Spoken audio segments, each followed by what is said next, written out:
কোরআনে কারীমের মধ্যে আল্লাহ পাক এই পৃথিবীর বুকে যারা আরামের টাটকা সুখগুলি আরামগুলি যারা বর্জন করে আল্লাহ রাব্বুল আলামিনকে বিশ্বাস করে যারা জীবন পরিচালনা করেছে, আল্লাহ পাক তাদের জন্য জান্নাত রেখেছেন এবং তাদের জন্য বলছেন সাবিকু ইলা মাগফিরাতিম মির রাব্বিকুম ওয়া জান্নাতিন আরদুহা কাআরদিস সামাই ওয়াল আরদ উইদ্দাত লিল্লাযীনা আমানু বিল্লাহি ওয়া রাসূলিহি।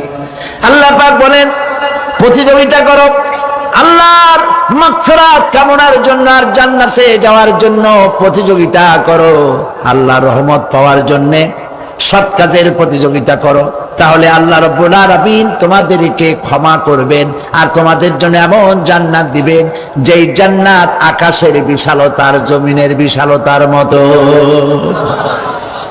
এই বিরাট জান্নাত তোমাদেরকে দিবেন।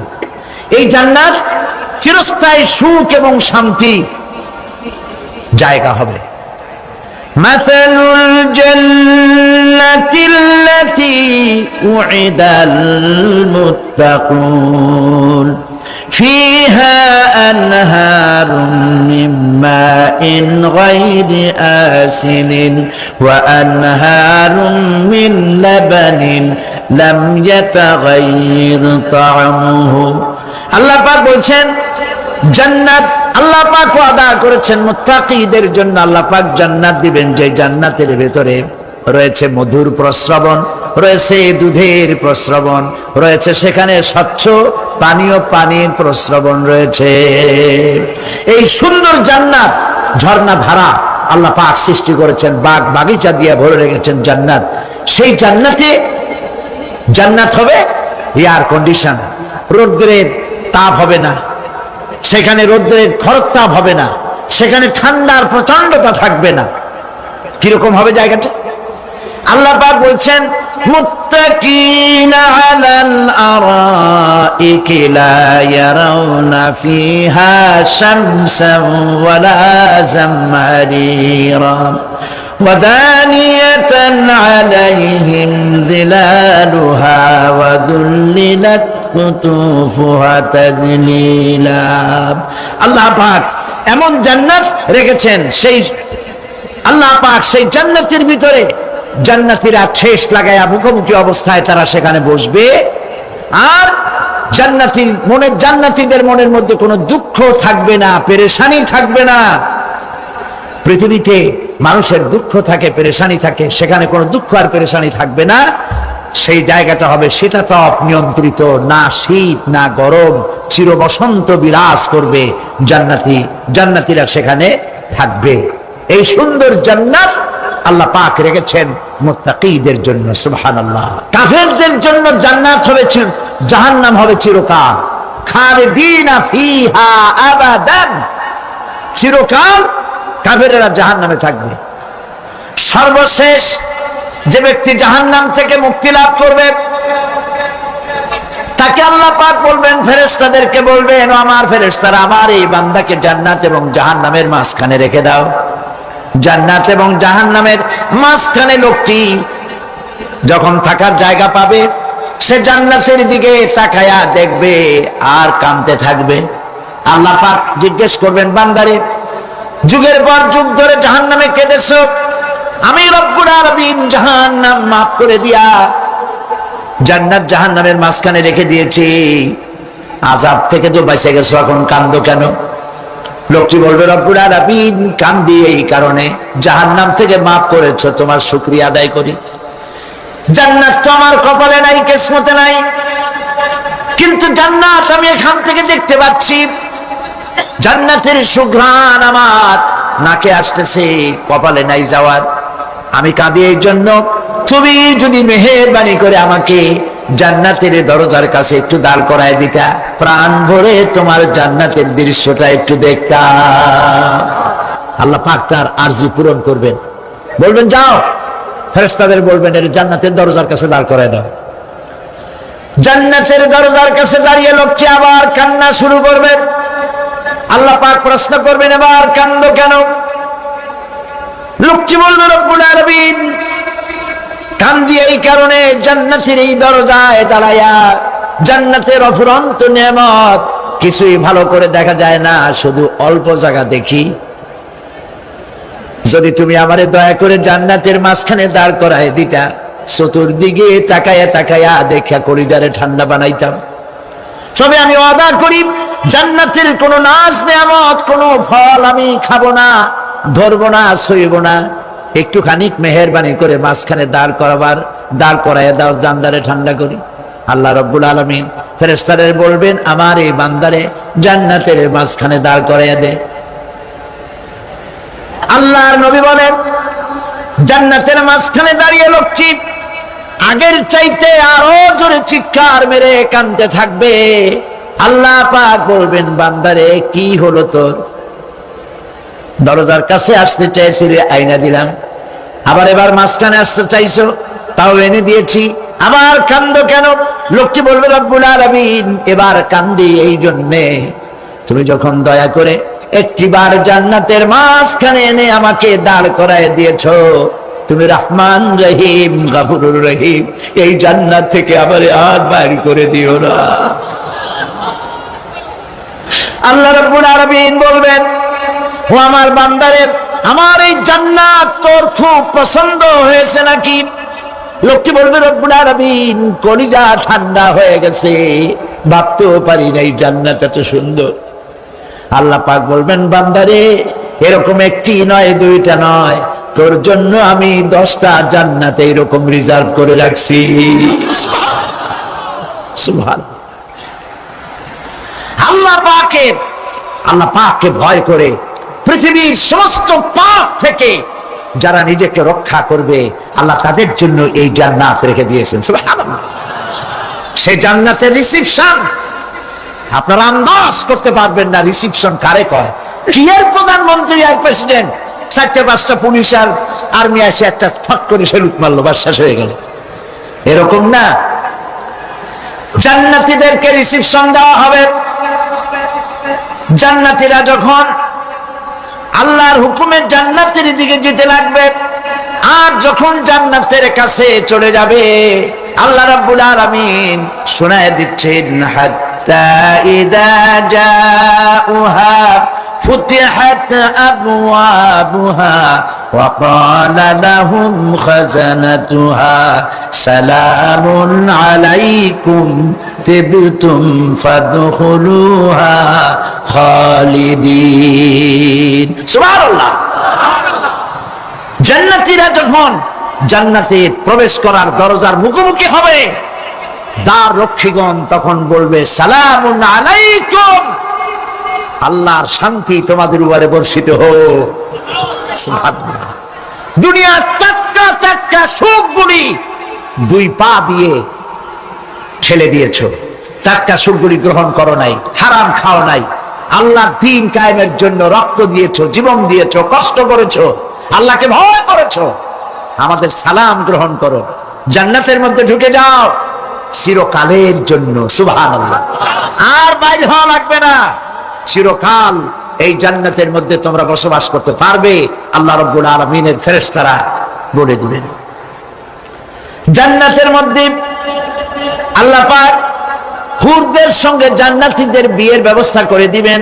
কোরআনে কারীমে আল্লাহ পাক বলেন মুত্তাকিনা আলা সুরুজিম মাসফুফাতিন ওয়া যাওয়াজনাহুম বিহুরিন ঈন।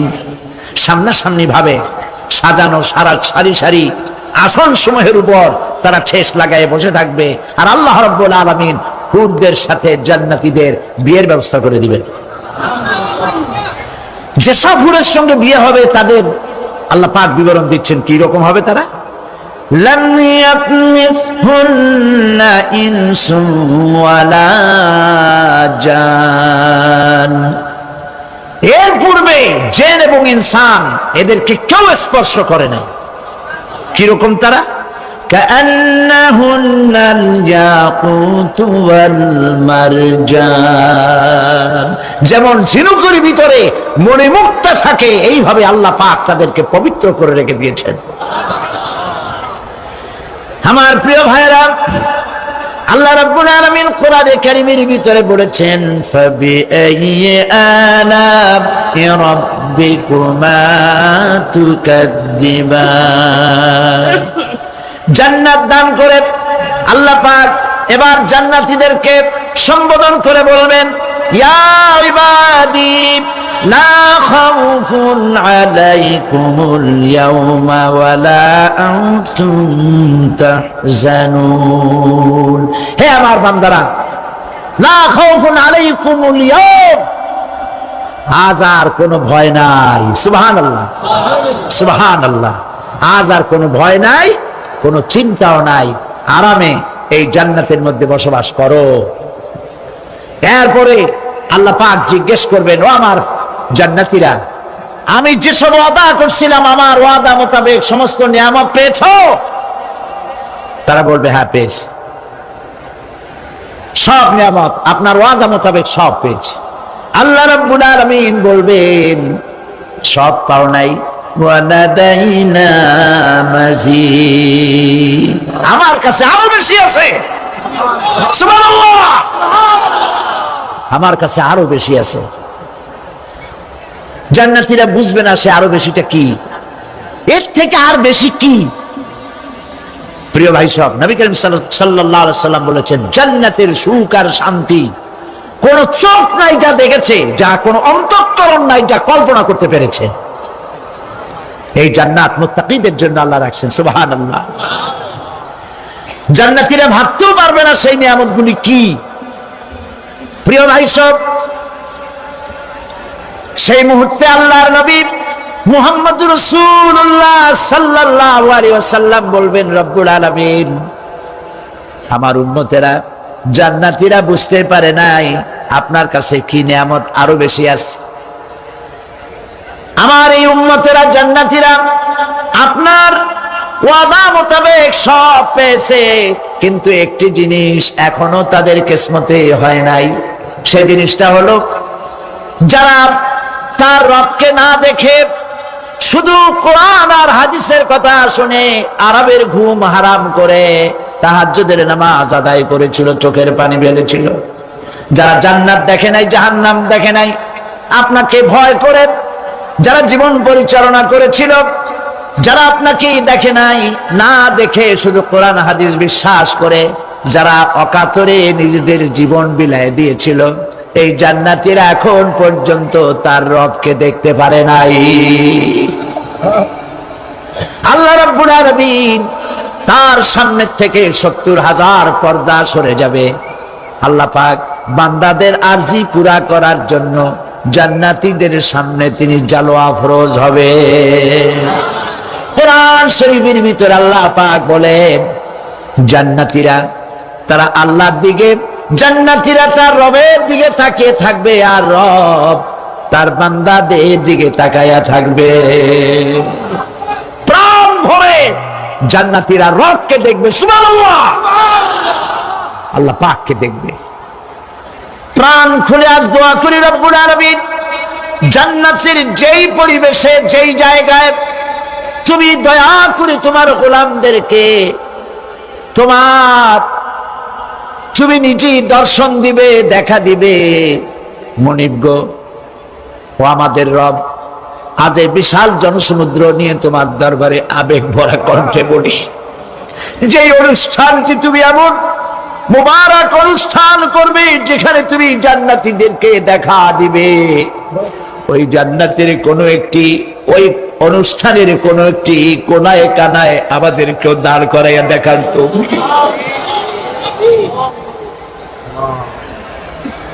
প্রিয় ভাই সব, আল্লাহ রাব্বুল আলামিন মানুষের সামনে এত সব নিয়ামত রেখেছেন, এই জান্নাত দান করবেন। এরপরে আল্লাহ রাব্বুল আলামিন কোরআনে কারীমের মধ্যে বলেছেন, রব্বিস সামাওয়াতি ওয়াল আরদ, কলিজা সাফ করে ফেলুন, মুসলমানদের জাতির পিতা হাফিজ আমি কেউ হতে পারে না।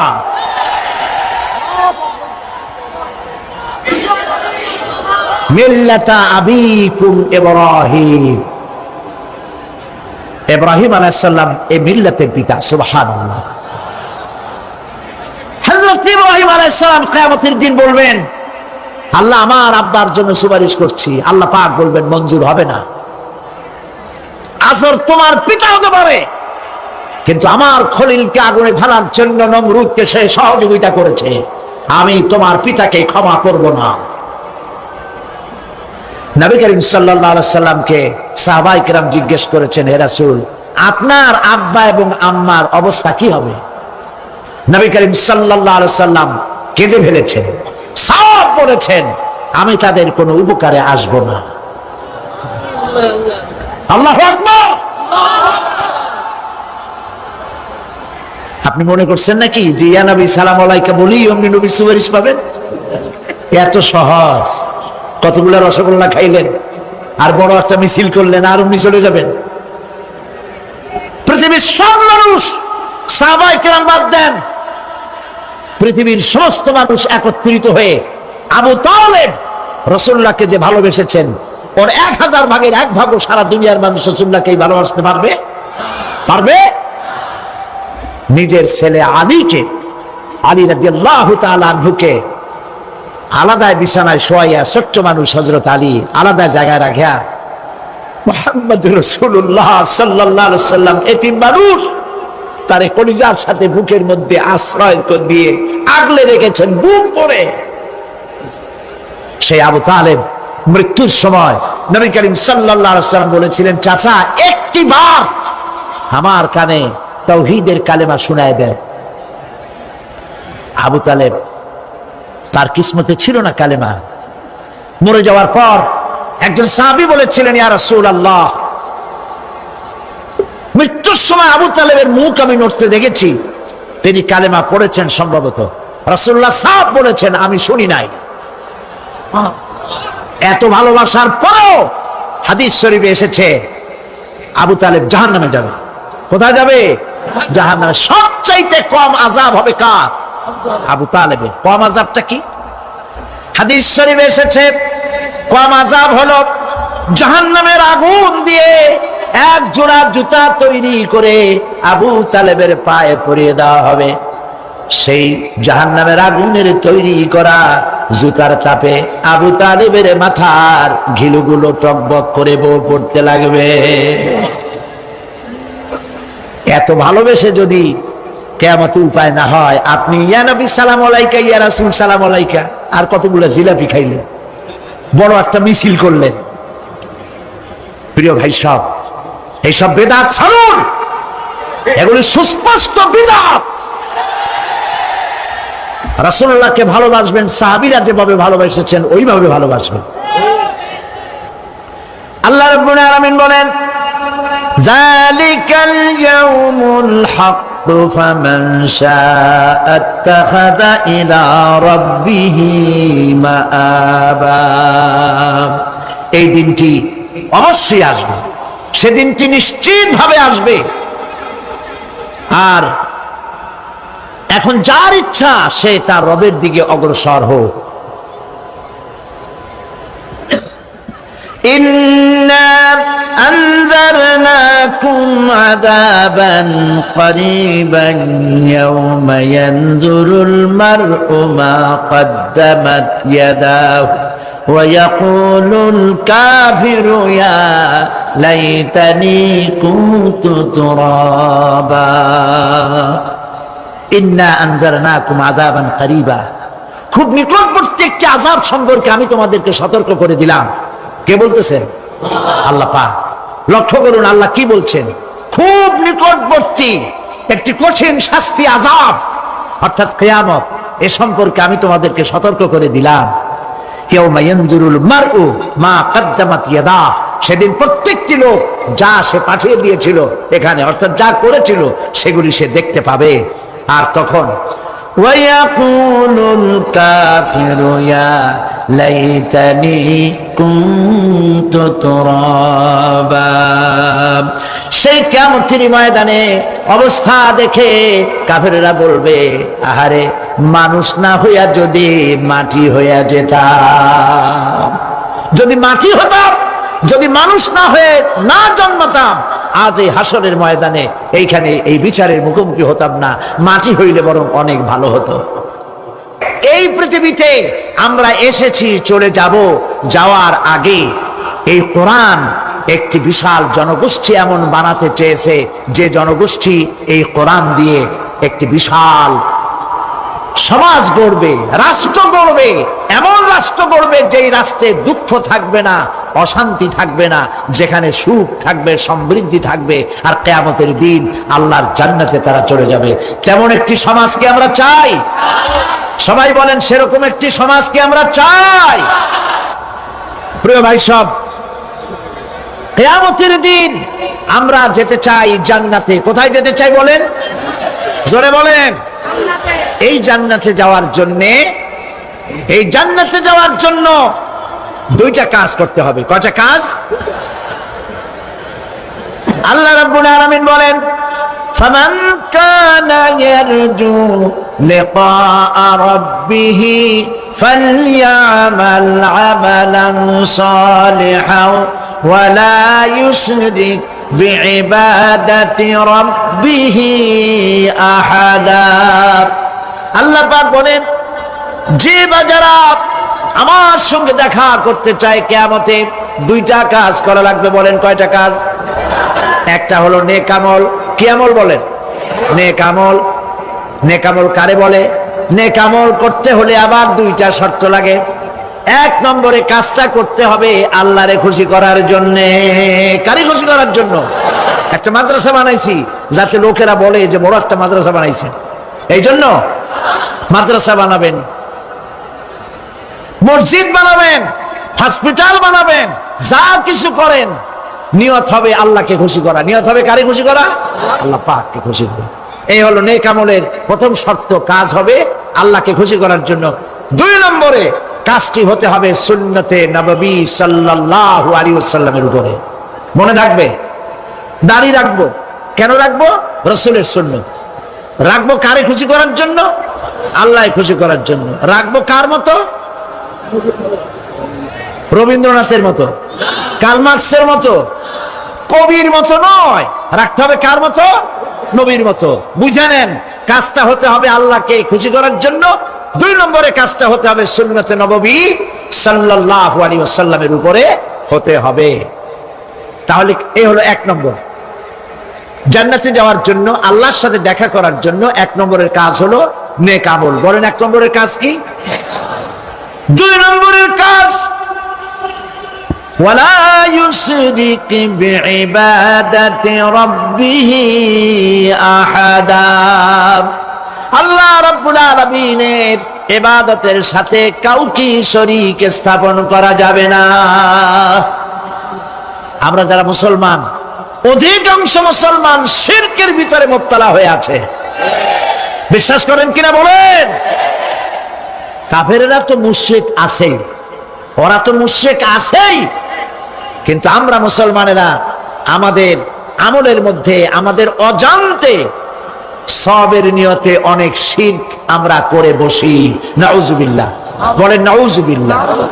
এই জন্য আমি বারবার সতর্ক করি, নিজেকেও করি, আপনাদেরকেও করি। এই কারণে করি, শিরকের গুনাহ আল্লাহ মাফ করবেন না। ইন্না শিরকা লাযুলমুন আযীম। শিরক মস্ত বড় অপরাধ, জুলম, আল্লাহ মাফ করবেন না। আল্লাহর কাছে কান্দে কান্দে মাপ চাওয়া লাগবে যে আল্লাহ শিরক থেকে আমাকে রক্ষা করো, বাঁচাও। অনেক গোপন শিরক আছে। মাজারে যান, পীর সাহেবের কাছে যান, মনে যদি নিয়ত থাকে উনি ফু দিলে আমি ভালো হবই, উনি তাবিজ দিলে আমার বাচ্চা হবেই, উনি আমারে দয়া করলেই আমার ব্যবসায় উন্নতি হবেই, এইটার নাম শিরক। এটার নাম কি? ওয়াইজা সাআলতা ফাসআলিল্লাহ ওয়াইজা ইসতাআনতা ফাসতাইন বিল্লাহ। যা বলার আল্লাহরে বলো, আর যা চাওয়ার কার কাছে চাও? চিল্লায় বলেন। কলিজাটাকে পরিষ্কার করে দেন আজকের মাহফিলে। এই কলিজায় কারো প্রতি কোনো ভয় রাখবো না আল্লাহ ছাড়া। ভয় করবো কারে বলেন? মহব্বত আল্লাহ ছাড়া, এত বেশি মহব্বত আর কাউকে করব না। আল্লাহ তাআলা আমাদের কলিজায় তোমার ভয় এবং মহব্বত দিয়ে ভরে দাও, রাসূলের মহব্বত দিয়ে আমাদের দিলকে ভরে দাও। বিশ্বাস করুন ভাই সাহেব, কোরআন শরীফ আমার সামনে, বিশ্বাস করুন, দেশি পীর বিদেশি পীর, খাজা বাবা দেশি এবং বিদেশি, কেউ আপনার ভাগ্য বদলাই দিতে পারবে না। এই পিছনে দৌড়ায় দৌড়ায় কোনো লাভ নয়। এতক্ষণ মসজিদের ভেতরে বসে আল্লাহর কাছে কাঁদেন। ওয়াকালা রাব্বুকুম উদউনি আস্তাজিব লাকুম, তোমার রব বলেছে আমারে ডাকো, আমি ডাকের সাড়া দিয়ে দেব। সুবহানাল্লাহ। আর আল্লাহ বলেছেন আমার ইবাদতের সাথে কাউকে শরীক করবে না। খবরদার। আলাইসাল্লাহু বিকাফিন আবদা, আল্লাহ প্রশ্ন করছেন আলাইসাল্লাহু বিকাফিন আবদা, আমি কি আমার বান্দার জন্য যথেষ্ট নই? চিল্লায় বলুন অবশ্যই যথেষ্ট। আবার বলেন অবশ্যই যথেষ্ট। কলিজা সাফ করে ফেলেন। সম্রাট শাহজাহান, দিল্লির সম্রাট, হাবিজাবি সম্রাট না, দিল্লির সম্রাট। এখন কোথায়? কবরের মধ্যে। কবি বলতেছেন শাহনে জাহাं को जिन्हें फक्र से देते थे बाज, शाहने जहां को जिन्हें फक्र से देते थे बाज, वाज कब्र में है सूरह अलहम्दु की मोहताज। সারা ভারতবর্ষ যারা ট্যাক্স দিয়ে নিজেকে সৌভাগ্যবান বলে মনে করত, সে আজ কবরের মধ্যে ভিক্ষুকের মতো সূরা আলহামদুর মতো একটি সূরার মুহতাজ হয়ে ভিক্ষুকের মতো শুয়ে আছে। সম্রাট শাহজাহান মসজিদে বসে আছে, এক ফকির ঘুরতেছে। লোকেরা কয় ছোটবেলা থেকেই তোমার খয়রাত করতে দেখলাম, ভিক্ষা কি জীবনেও যাবে না তোমার? লোকটি বলছে আমি ভিক্ষা করবো ছাড়া আমার উপায়টা কি? এই লোকটি আমি ভিক্ষা করা ছাড়া করবো কি? লোকেরা তো আমার 60 টাকা 50 টাকা 100 টাকা দেয় না, 4 আনা 5 আনা 1 টাকা এই আমার দেয়, এ দিয়ে আমি বড় লোক হবো কেন? লোকটি বলছে আচ্ছা দেখো, তুমি তো জায়গা মতো যাইতে পারো নাই, বাদশার কাছে যাও, এমন দেওয়া দেবে জীবনে আর খয়রাত করা লাগবে না। তো বাদশার কাছে কি খয়রাতি যাইতে পারে কোনোদিন? হ্যাঁ এখন পারবা। কেমনে? সম্রাট শাহজাহান এখন একা একা মসজিদে আছেন। তখনকার এসব বাদশারা অনেকে নামাজি ছিলেন, দিনদার ছিলেন। ফকির দরজার কাছে দাঁড়াইয়া দেখতে পাচ্ছে কেউ নাই, দেহরক্ষীরা দূরে দূরে দাঁড়ানো। বাদশাহ মসজিদের ভেতরে বসে হাত তুলে ঝুলতেছে আর কাঁদতেছে, চোখের পানি দিয়া দাঁড়িয়ে ভিজে ভিজে পড়ছে। এই দৃশ্য অনেকক্ষণ দেখলো ফকির। কিছুক্ষণ পর সম্রাট শাহজাহান মসজিদ থেকে বেরিয়ে আসছে। ফকির বলছে আসসালামু আলাইকুম হুজুর। তিনি বললেন ওয়ালাইকুম আসসালাম, চলে গেল। বাদশা বলল আমার কাছে তো কেউ আইসা কিছু না চাইয়া তো যায় না, এরে দেখলাম খয়রাতির মতো কিছু চাইলো না, বেটা ভয় করলো নাকি? হ্যাঁ মেয়ে এদিকে আসো। আসছে। ভয় পাইছো? কয় না ভয় পাইনি। তো কিছু যে চাইলে না? ফকির বলছে জাহাপানা সত্যিই কিছু চাইতে আসছিলাম, তারপর চাইলে না কেন? ফকির বলছে জাহাপানা সারা জীবন ভিক্ষা করেছি, আর আজ দিল্লির সম্রাটের কাছে বেশি পাওয়ার লোভে এসেছিলাম, কিন্তু আপনার দশা দেখা আমার জ্ঞানের চোখ খুলে গেছে। আমি লক্ষ্য করে দেখলাম আমি সম্রাটের কাছে চাইতে এসেছি, হাত তুলি নাই, বিনয় প্রকাশ করি নাই, চোখের পানি ফেলি নাই, কিন্তু লক্ষ্য করে দেখলাম দিল্লির সম্রাট আমার চাইতেও বড় ভিক্ষুকের মতো আবার কোন সম্রাটের কাছে হাত তুলে কান্দে। আমার জ্ঞানের চোখ খুলে গিয়েছে, আমি বুঝতে পেরেছি সম্রাট কান্দে যেই সম্রাটের কাছে, তারে ছাড়া আর কারো কাছে জীবনে চাইব না। এই কথাই সূরা ফাতিহায় প্রত্যেক দিন পড়ি, বুঝি না কি পড়ি। ইয়াকা না'বুদু ওয়া ইয়াকা নাস্তাঈন, আয় আল্লাহ একমাত্র তোমার গোলামি করি আর তোমার কাছে সাহায্য চাই, তুমি ছাড়া কারো কাছে সাহায্য চাই না। যাকাত হচ্ছে পবিত্র করে দেওয়া। নামাজের পর ইসলামের সবচাইতে গুরুত্বপূর্ণ ব্যাপার হলো নামাজ। নামাজের পরই গুরুত্বপূর্ণ ব্যাপার হচ্ছে যাকাত। আর ইবাদতের বেলায় সাধারণত নামাজের পরে আমরা রোজা বলি, নামাজ রোজা, কিন্তু আসল কথা হচ্ছে নামাজের পরই যাকাত। কোরআনে কারিমে এভাবেই বলা হয়েছে। নামাজ এবং যাকাত এ দুটি জিনিস হচ্ছে ইসলামের প্রধান স্তম্ভ। ইসলামী রাষ্ট্র যদি হয়, যদি দেশটা ইসলামী রাষ্ট্র হয়ে যায়, তাহলে মুমিনেরা যদি ক্ষমতায় আসে তাহলে কি কাজ করবে? আল্লাহ রাব্বুল আলামিন কোরআনে কারীমের মধ্যে বলেছেন, আল্লাযীনা ইম্মাক্কান্নাহুম ফিল আরদি আকামুস সালাত ওয়া আতাউজ যাকাত।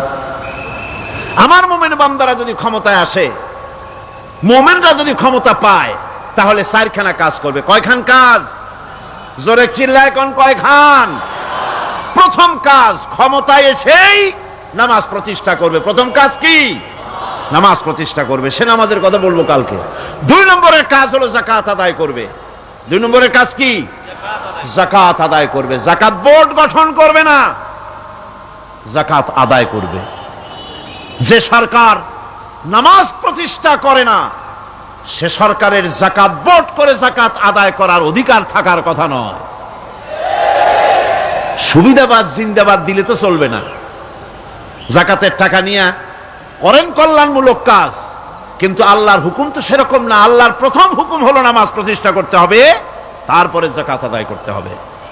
কোরআন শরীফ খোলার সাথে সাথে যে জিনিসটা নজরে পড়ে সেটা কি?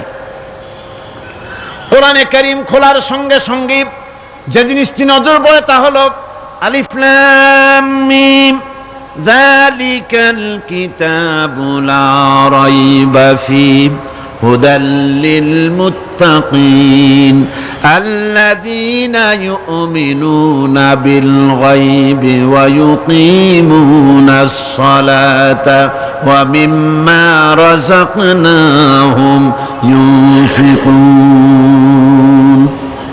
এই কিতাবের মধ্যে কোনো সন্দেহ নাই, মুত্তাকিনদের জন্য কিতাব হেদায়েত, হেদায়েতের জন্য এসেছে।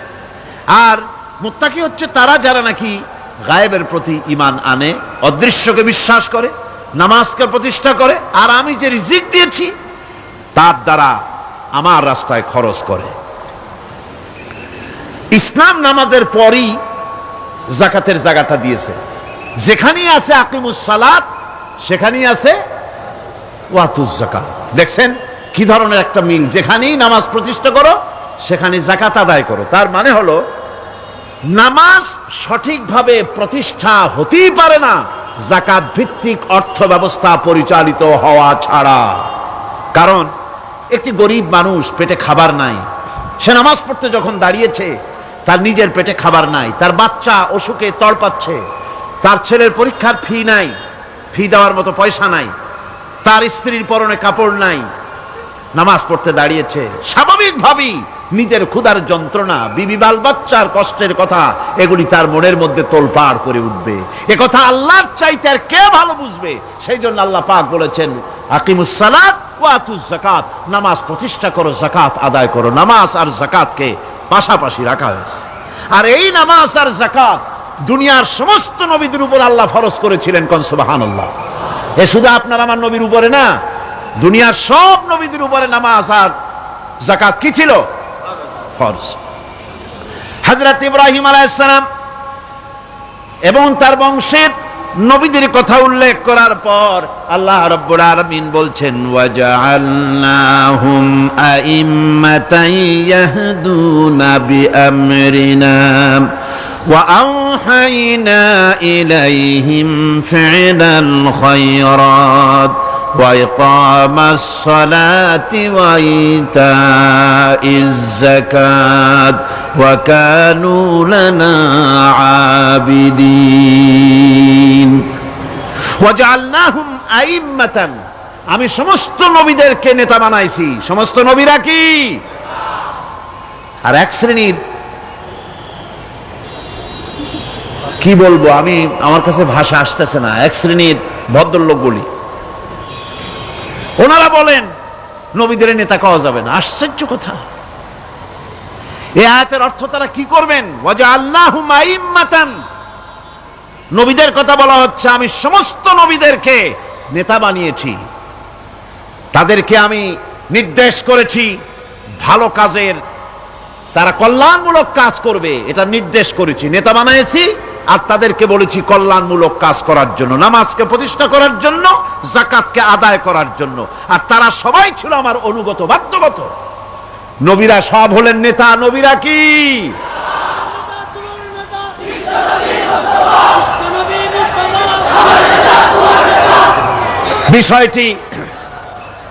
বিষয়টি ওনারা বুঝতে চান না, বিষয়টি ওনারা বুঝতে চান না, তাই নবীকে ওনারা নেতা বলতে চান না। বাংলায় আপত্তি করেন, সাইয়েদেনা বলতে আপত্তি করেন না। সাইয়েদেনা মানেই তো আমাদের নেতা, দরুদ শরীফ পড়লেই তো আল্লাহুম্মা সাল্লি আলা সাইয়েদেনা বলি, মানেই হলো আমাদের নেতা। ইংরেজি বললে অসুবিধা নাই, উর্দুতে বললে অসুবিধা নাই, আরবিতে বললে অসুবিধা নাই, বাংলায় নেতা বললেই অসুবিধা। কেন হইল? কারা জানি স্লোগান দেয় অমুক আমার নেতা, তোমার নেতা অমুক তমুক, সেই জন্য হুজুর সাল্লাল্লাহু আলাইহি ওয়াসাল্লাম নেতা কওয়া যাবে না। একটা কথা হইল। রাসূল করিম সাল্লাল্লাহু আলাইহি ওয়াসাল্লাম নবীরাই যদি নেতা না হন, তাহলে নবীরা কি অনুসারী? নাউযুবিল্লাহি মিন যালিক। রাসূলকে বলা হয় ইমামুল মুরসালিন। আমাদের হুজুরকে কি বলা হয়? আমাদের রাসূলকে কি বলা হয়? ইমামুল মুরসালিন। মানে কি? সমস্ত নবীদের নিয়ে উনি নামাজের, সমস্ত নবীর একটা মসজিদে নামাজ পড়তেন, উনি সেখানে ইমামতি করতেন নাকি? না, সমস্ত নবীদের তিনি ইমাম, নেতা। সুবহানাল্লাহ। সুতরাং এটা এক ধরনের মূর্খতা। আল্লাহ পাক বলছেন আমি সমস্ত নবীদেরকে নেতা হিসাবে পৃথিবীতে প্রেরণ করেছি, তারা হচ্ছেন নেতা। তাদেরকে আমি হেদায়েত দিয়েছি, আমি হুকুম করেছি ওহীর মাধ্যমে জনকল্যাণমূলক কাজ তোমরা করো, নামাজ প্রতিষ্ঠা করো, কল্যাণমূলক কাজ করো, ফেলাল খায়রাত, কল্যাণমূলক কাজ করো, আর নামাজ প্রতিষ্ঠা করো, যাকাতকে আদায় করো। আর তারা সবাই ছিল আমার বাধ্যগত। ইসমাঈল আলাইহিস সালাম সম্পর্কে বলা হয়েছে وَكَانَ يَأْمُرُ أَهْلَهُ بِالصَّلَاةِ وَالزَّكَاةِ وَكَانَ عِندَ رَبِّهِ مَرْضِيًّا। সে তার স্বজনদেরকে নামাজের হুকুম করত, নামাজের এবং যাকাতের নির্দেশ দিতেন হযরত ইসমাঈল আলাইহিস সালাম। আর তিনি ছিলেন বিশেষ মর্যাদার অধিকারী। মূসা আলাইহিস সালাম এবং তার কওমকে আল্লাহ পাক এই অর্ডার দিয়েছিলেন। মূসা আলাইহিস সালাম বলেছিলেন, আয় আল্লাহ, আমার কওমকে যেন তুমি গজব দিও না, তাদেরকে তুমি শাস্তি দিও না। আল্লাহ পাক হযরত মূসা আলাইহিস সালামের এই প্রার্থনার জবাবে আল্লাহ পাক বললেন, আযাবি উসিবু বিহি মান আশাউ ওয়া রাহমাতি ওয়াসিআত কুল্লা শাই। আমি যাকে চাইবো আমার আযাবে নিক্ষেপ করব, তবে সকল জিনিসের উপর আমার রহমত পরিবেষ্টিত আছে। তবে হ্যাঁ, ফাসাকতুবুহা লিল্লাযীনা ইয়াত্তাকুনা ওয়া ইউতুনাজ যাকাতা ওয়াল্লাযীনা হুম বিআয়াতিনা ইউমিনুন। আমি এই রহমত কেবলমাত্র তাদের জন্য লিখে রাখবো যারা নাকি নামাজ প্রতিষ্ঠা করবে আর যারা যাকাত আদায় করবে, আমি তাদেরকে আমার গজব থেকে বাঁচাইয়া দেব। যাকাত যারা আদায় করবে আমি তাদেরকে আমার শাস্তি থেকে, গজব থেকে রক্ষা করব। রাসূল করিম সাল্লাল্লাহু আলাইহি ওয়াসাল্লামের পূর্বে শেষ নবী হচ্ছেন হযরত ঈসা আলাইহিস সালাম। তাকেও আল্লাহ পাক এই অর্ডারই করেছেন। কোরআনে কারিমে বলা হচ্ছে, ওয়াজআলানি মুবারাকান আইনামা কুনতু ওয়া আওসানি বিসসালাতি ওয়াজ যাকাতি মা দুমতু হাইয়া। আমি যেখানেই থাকি না কেন আমাকে অর্ডার করা হয়েছে যতদিন বেঁচে থাকবো আমি ততদিন যেন আমি নামাজ আদায় করি আর যাকাত দেই। ঈসা আলাইহিস সালাম বলছেন আল্লাহ পাক আমার উপরে নির্দেশ করেছেন আমি যেখানেই থাকি আর যতদিন বাঁচি আমাকে নামাজ আর যাকাত এই দুটি জিনিস সম্পর্কে আল্লাহ পাক আমাকে আদেশ করেছেন। এখন যাকাত দিতে হবে, গুরুত্বপূর্ণ ব্যাপার। মানুষেরা অবহেলায় এই যাকাত থেকে নিজেকে বঞ্চিত রেখেছে, মাহরুম রেখেছে এত বড় একটি নিয়ামত থেকে, সমাজকে মাহরুম করছে, যাকাত দিচ্ছেন। কোরআনে কারীমের 3টি আয়াতে যাকাতের কথা এভাবে বলা হয়েছে, ইয়া আইয়ুহাল্লাযীনা আমানু আনফিকু মিন তাইয়্যিবাতি মা কাসাবতুম ওয়া মিম্মা আখরাজনা লাকুম মিনাল আরদ। হে ইমানদার লোকেরা, তোমরা যে সব পবিত্র অর্থ সম্পদ উপার্জন করো সেগুলি এবং আমি জমিন থেকে তোমাদের যে ফসল দান করি, ফসল উৎপাদন করে দেই, তার থেকে তোমরা আল্লাহর পথে খরচ করো। এগুলো 1 নম্বর আয়াত। 2 নম্বর, প্রথম আয়াত বলা হয়েছে সূরা বাকারায়, আর সূরা আনআমে বলা হচ্ছে কুলু মিন সামারিহি ইযা আসমারা ওয়া আতু হাক্কাহু ইয়াওমা হাসাদিহি। তার উৎপাদিত ফল ফসল তোমরা খাও, আর ফসলের একটি অংশ ফসল কাটার দিনেই আল্লাহর হকটা, আল্লাহর অধিকারটা আদায় করে দাও। যেদিন তোমরা ফসল কাটবে সেদিনই অধিকারটা আদায় করে দাও। এই যে একটা ফরজ, এই ফরজটা মুসলমানেরা বেমালুম ভুলে গিয়েছে। ফসলের যাকাত তারা দেয় না। ফসলের যাকাতকে বলা হয় ওশর। কি বলা হয়? ওশর। এই ওশর এখন যদি আপনি গ্রামে গিয়া কোন শিক্ষিত লোককেও যদি জিজ্ঞেস করেন ভাই ওশর কি চেনো, সে বলবে ভাই ওশর এটা কি জাতীয় প্রাণী, সারপোকা না তেলাপোকা না আরশোলা, আমি তো এই নামটাম তেমন শুনি টুনি নাই, বুঝবি না ওশরটা কি জিনিস। অথচ নামাজ রোজার মতোই ফরজ ওশর আদায় করা। কবে আদায় করবেন? যেদিন আপনি ফসল কাটবেন সেই দিনই ওশর আদায় করে দিবেন। পরিমাণটা কি হবে? পরিমাণ হবে আকাশের বৃষ্টির পানি দিয়ে, আকাশের বৃষ্টির পানি দিয়া যদি ফসল হয় তাহলে দিবেন 10 ভাগের 1 ভাগ। 10 মণ যদি ধান হয়, গম হয়, ডাল হয়, 1 মণ আল্লাহর অধিকার আদায় করে দিবেন। অধিকারটা কার? আল্লাহ কি করবে দিয়া? আল্লাহর অধিকার মানে গরিবের অধিকার, গরিবের হক, এই অধিকারটা আদায় করে দাও। 10 মণ হলে কয় মণ? কি হলে? যদি আকাশের বৃষ্টির পানিতে হয়। আর যদি আপনার সেচের মাধ্যমে হয়, সেচ পরিকল্পনার মাধ্যমে পয়সা খরচ করে পেট্রোল ডিজেল লাগায়া ইঞ্জিন চালাইয়া পানি উঠাইয়া কষ্ট করে ফসল ফলাইছেন, তাহলে আল্লাহ পাক বলছেন 10 মণে 1 মণ দেওয়া লাগবে না, তোমার খরচ হইছে বেশি। বান্দারে, তোমার উপরে আল্লাহ পাক জুলুম করবেন না, এবার 20 মণ হলে তার থেকে 1 মণ দিও। সুবহানাল্লাহ। ওয়ামাল্লাহু বিযাল্লামিল লিল আবিদ। আল্লাহ রাব্বুল আলামিন তার বান্দার উপর জুলুম করেন না। সুবহানাল্লাহ। কোন এইভাবে করে ওশরের যাকাতটা তোমরা ঠিকমতো আদায় করে দিও। ওশরটা দিও, ফসলের ওশর দিও আর টাকার যাকাত দিয়ে দিও।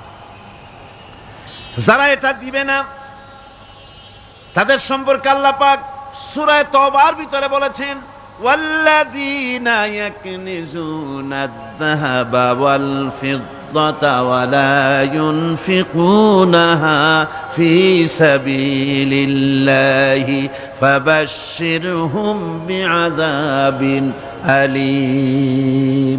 যারা নাকি স্বর্ণ এবং রৌপ্যকে সঞ্চয় করে, জমা করে, ওয়ালা ইউনফিকুনাহা ফি সাবিলিল্লাহ, আর আল্লাহর রাস্তায় তা খরচ করে না, ফাবাশশিরহুম বিআযাবিন আলীম, তাদেরকে কঠিন পীড়াদায়ক শাস্তির সুসংবাদ দাও। পীড়াদায়ক শাস্তির কি দাও? শাস্তির কি সুসংবাদ হয় নাকি? হয়তো উচিত ছিল শাস্তির দুঃসংবাদ শোনাও, না, আল্লাহ বলছেন সুসংবাদ শোনাও। এটার দৃষ্টান্তটা আমার ভাষায় আমি মানুষকে এভাবে বুঝাই। ছেলে খুব দুষ্ট, দুষ্টামির ঠেলায় অস্থির, তার মা মোটেই সামলাতে পারছে না।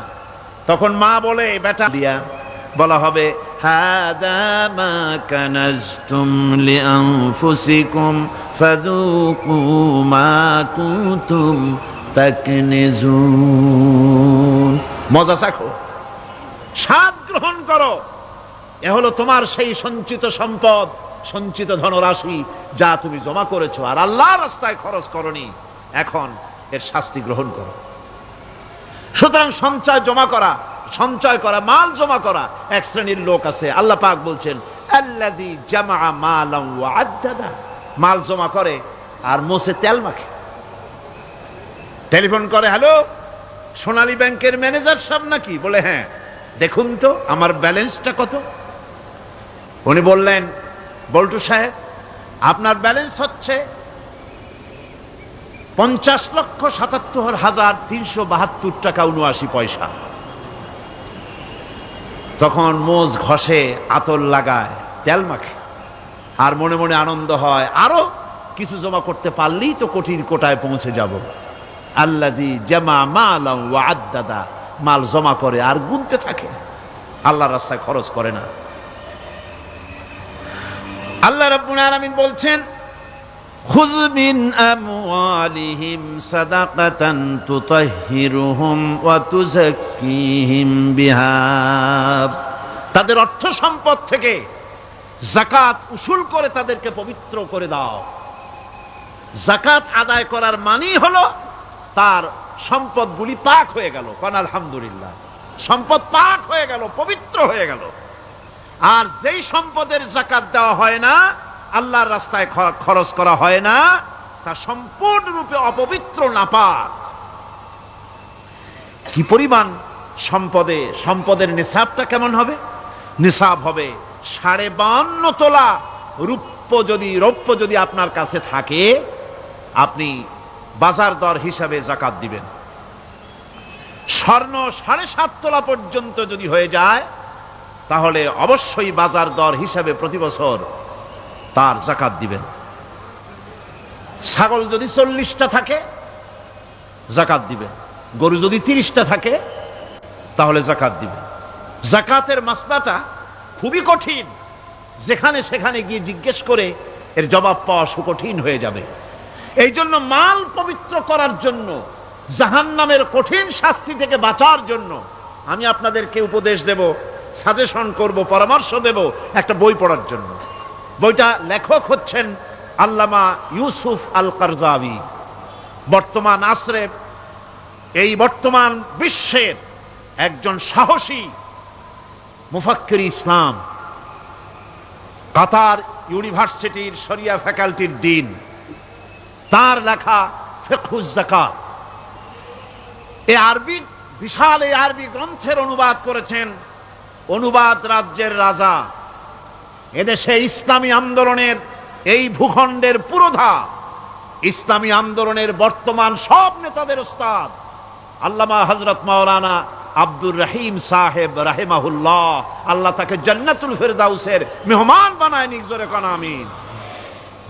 তিনি এটার অনুবাদ করেছেন। ইসলামে যাকাতের বিধান, ইসলামে, নামটা মনে রাখেন, ইসলামে যাকাতের বিধান। ইসলামী ফাউন্ডেশন বইটা বের করেছে, এত বড় 2টি খণ্ড। এই বইটি আপনারা সংগ্রহ করবেন, ইসলামের যাকাত বিধান, বইটি আপনারা সংগ্রহ করবেন মনে করে। এখন যাকাতের নিসাব আমি বললাম, এবার বলবো যাকাতের খাত। আমি যা বলতেছি এগুলি আমার বানানো নাকি? আল্লাহর কথা বলছি। কার কথা? আল্লাহর কথা। যাকাত কোথায় কোথায় ব্যয় করবেন, কারে কারে দিবেন? আল্লাহ রাব্বুল আলামিন বলেন, ইন্নামাস সাদাকাতু লিল ফুকারাই ওয়াল মাসাকিন ওয়াল আমিলিনা আলাইহা ওয়াল মুআল্লাফাতি কুলুবুহুম ওয়া ফির রিকাব والغارمين وفي سبيل الله وابن السبيل فريضة من الله والله عليم حكيم। সূরা তওবার মধ্যে আল্লাহ পাক যাকাত কোথায় কোথায় দিবেন খাতগুলি আল্লাহ বলে দিচ্ছেন। কোন আলহামদুলিল্লাহ। যেখানে সেখানে যাকাত দেওয়া যাবে না। যাকাতের জন্য খাত হচ্ছে 8টা। যাকাতের জন্য খাত কয়টা? 8টা। 8টি খাতে আপনার যাকাতের টাকা আপনি ব্যবহার করবেন, ব্যয় করবেন। প্রথম দিবেন ফকিরদেরকে। প্রথম দিবেন কাদেরকে? ফকির। ফকির কারা? ফকির হচ্ছে নিজের জীবন জীবিকায় অন্যের মুখাপেক্ষী। তারপরে শিশু, এতিম, বিধবা, জীবন চালানো খুবই কষ্টকর, অভাবগ্রস্ত লোক, এরা হচ্ছে ফকির। আর মিসকিন হচ্ছে যারা নিজেদের প্রয়োজন উপযোগী অর্থ উপার্জন করার সামর্থ্য নাই, আর মানুষের কাছে আত্মমর্যাদার কারণে হাত পাততেও পারে না। এক কথায় এক গরিব ভদ্রলোক। আল্লাহ কোরআন শরীফ বলেছেন যে এদের চেহারা দেখে বুঝো জ্বর পেটে খাবার নাই, অথবা সে অসুবিধায় আছে। চেহারা দেখে বুঝে তাকে সাহায্য করো। সে এমন শরীফ মানুষ আছে না আমাদের সমাজে? লোক এরকম আছে না? আছে কি না? ঘরের মধ্যে 3 দিনও রান্না হয় নাই, কিন্তু দাড়ি টাড়ি সুন্দর করে আশ্রয়া জামাটা পরিপাটি করে গায়ে দিয়ে বেরোচ্ছে, কারোর কাছে হাত পাতে না। তার সরাপাতে তার ভদ্রতায় বাঁধে। ওনার সরাপথে বেঁধেছে, উনি চাবেন না কারো কাছে, কিন্তু উনাকে যিনি সৃষ্টি করেছেন সে আল্লাহ রাব্বুল আলামিন শোনায় দিচ্ছেন, বান্দারা আমার ওই গরিব ভদ্রলোককে খাবার দাও। ওরা হচ্ছে মিসকিন। এরপরে আমিলিন, 3 নম্বরে আমিলিন, অর্থাৎ যারা যাকাত সরকারিভাবে যাকাত যারা আদায় করে, সেই আদায়কারীদেরকে এই যাকাতের টাকা দিয়ে তাদের সম্মানী দিতে বলা হয়েছে। ইসলামী গভর্নমেন্ট আসলে যাকাত তো আর আপনার খুশি মতো থাকবে না, যাকাত দিতে আপনি বাধ্য হবেন। যাকাত দিতে আপনি বাধ্য হবেন। যাকাত আদায় করবে গভর্নমেন্ট। কে আদায় করবে? গভর্নমেন্ট আদায় করবে, আর গভর্নমেন্ট ডিস্ট্রিবিউট করবে। ওয়াল মুআল্লাফাতিল কুলুব, মনতুষ্টির জন্য, যাদের মন জয় করতে হবে এই ধরনের লোকদেরকে। ওয়ার রিকাব, আর গলদেশের মুক্তিদানের জন্য। ওয়াল গারিমিন, আর ঋণগ্রস্ত ব্যক্তি, তাও আবার এমন পর্যায়ের যে ঋণ পরিশোধ করতে গেলে যদি তার এমন অবস্থা হয় যে তার কাছে যাকাত দেওয়ার মতো টাকা থাকে না, এরকমের অবস্থা যদি হয় তাহলে যাকাতের টাকা দিয়ে তার ঋণ পরিশোধ করে দেওয়া যেতে পারে। ফি সাবিলিল্লাহ। এরপরে হচ্ছে জিহাদের রাস্তায়। জিহাদের রাস্তা মানে জিহাদ যখন শুরু হবে সেই জিহাদের ময়দানে আপনি বন্দুক রাইফেল কিনে দেওয়ার সাহায্য করবেন সেটা নয়, কিন্তু শুধু এটাকেই বোঝানো হয় নাই। ফি সাবিলিল্লাহ বলতে বোঝানো হয়েছে আল্লাহর রাস্তায় সংগ্রামরত সব ব্যাপারে আপনি সাহায্য করবেন, ইসলামী আন্দোলনের জন্য করবেন। যারা ইসলামের জন্য বইপত্র লেখে তাদের জন্য করবেন, যদি পয়সায় কুলাতে না পারে সেখানে সাহায্য করবেন। ইসলামী আন্দোলনকে বিজয় করার জন্য সাহায্য করবেন। এক কথায় আল্লাহর রাস্তা বলতে যা বুঝায় এগুলিকে দিবেন। ইবনে সাবিল, এরপরে পথিক মুসাফির।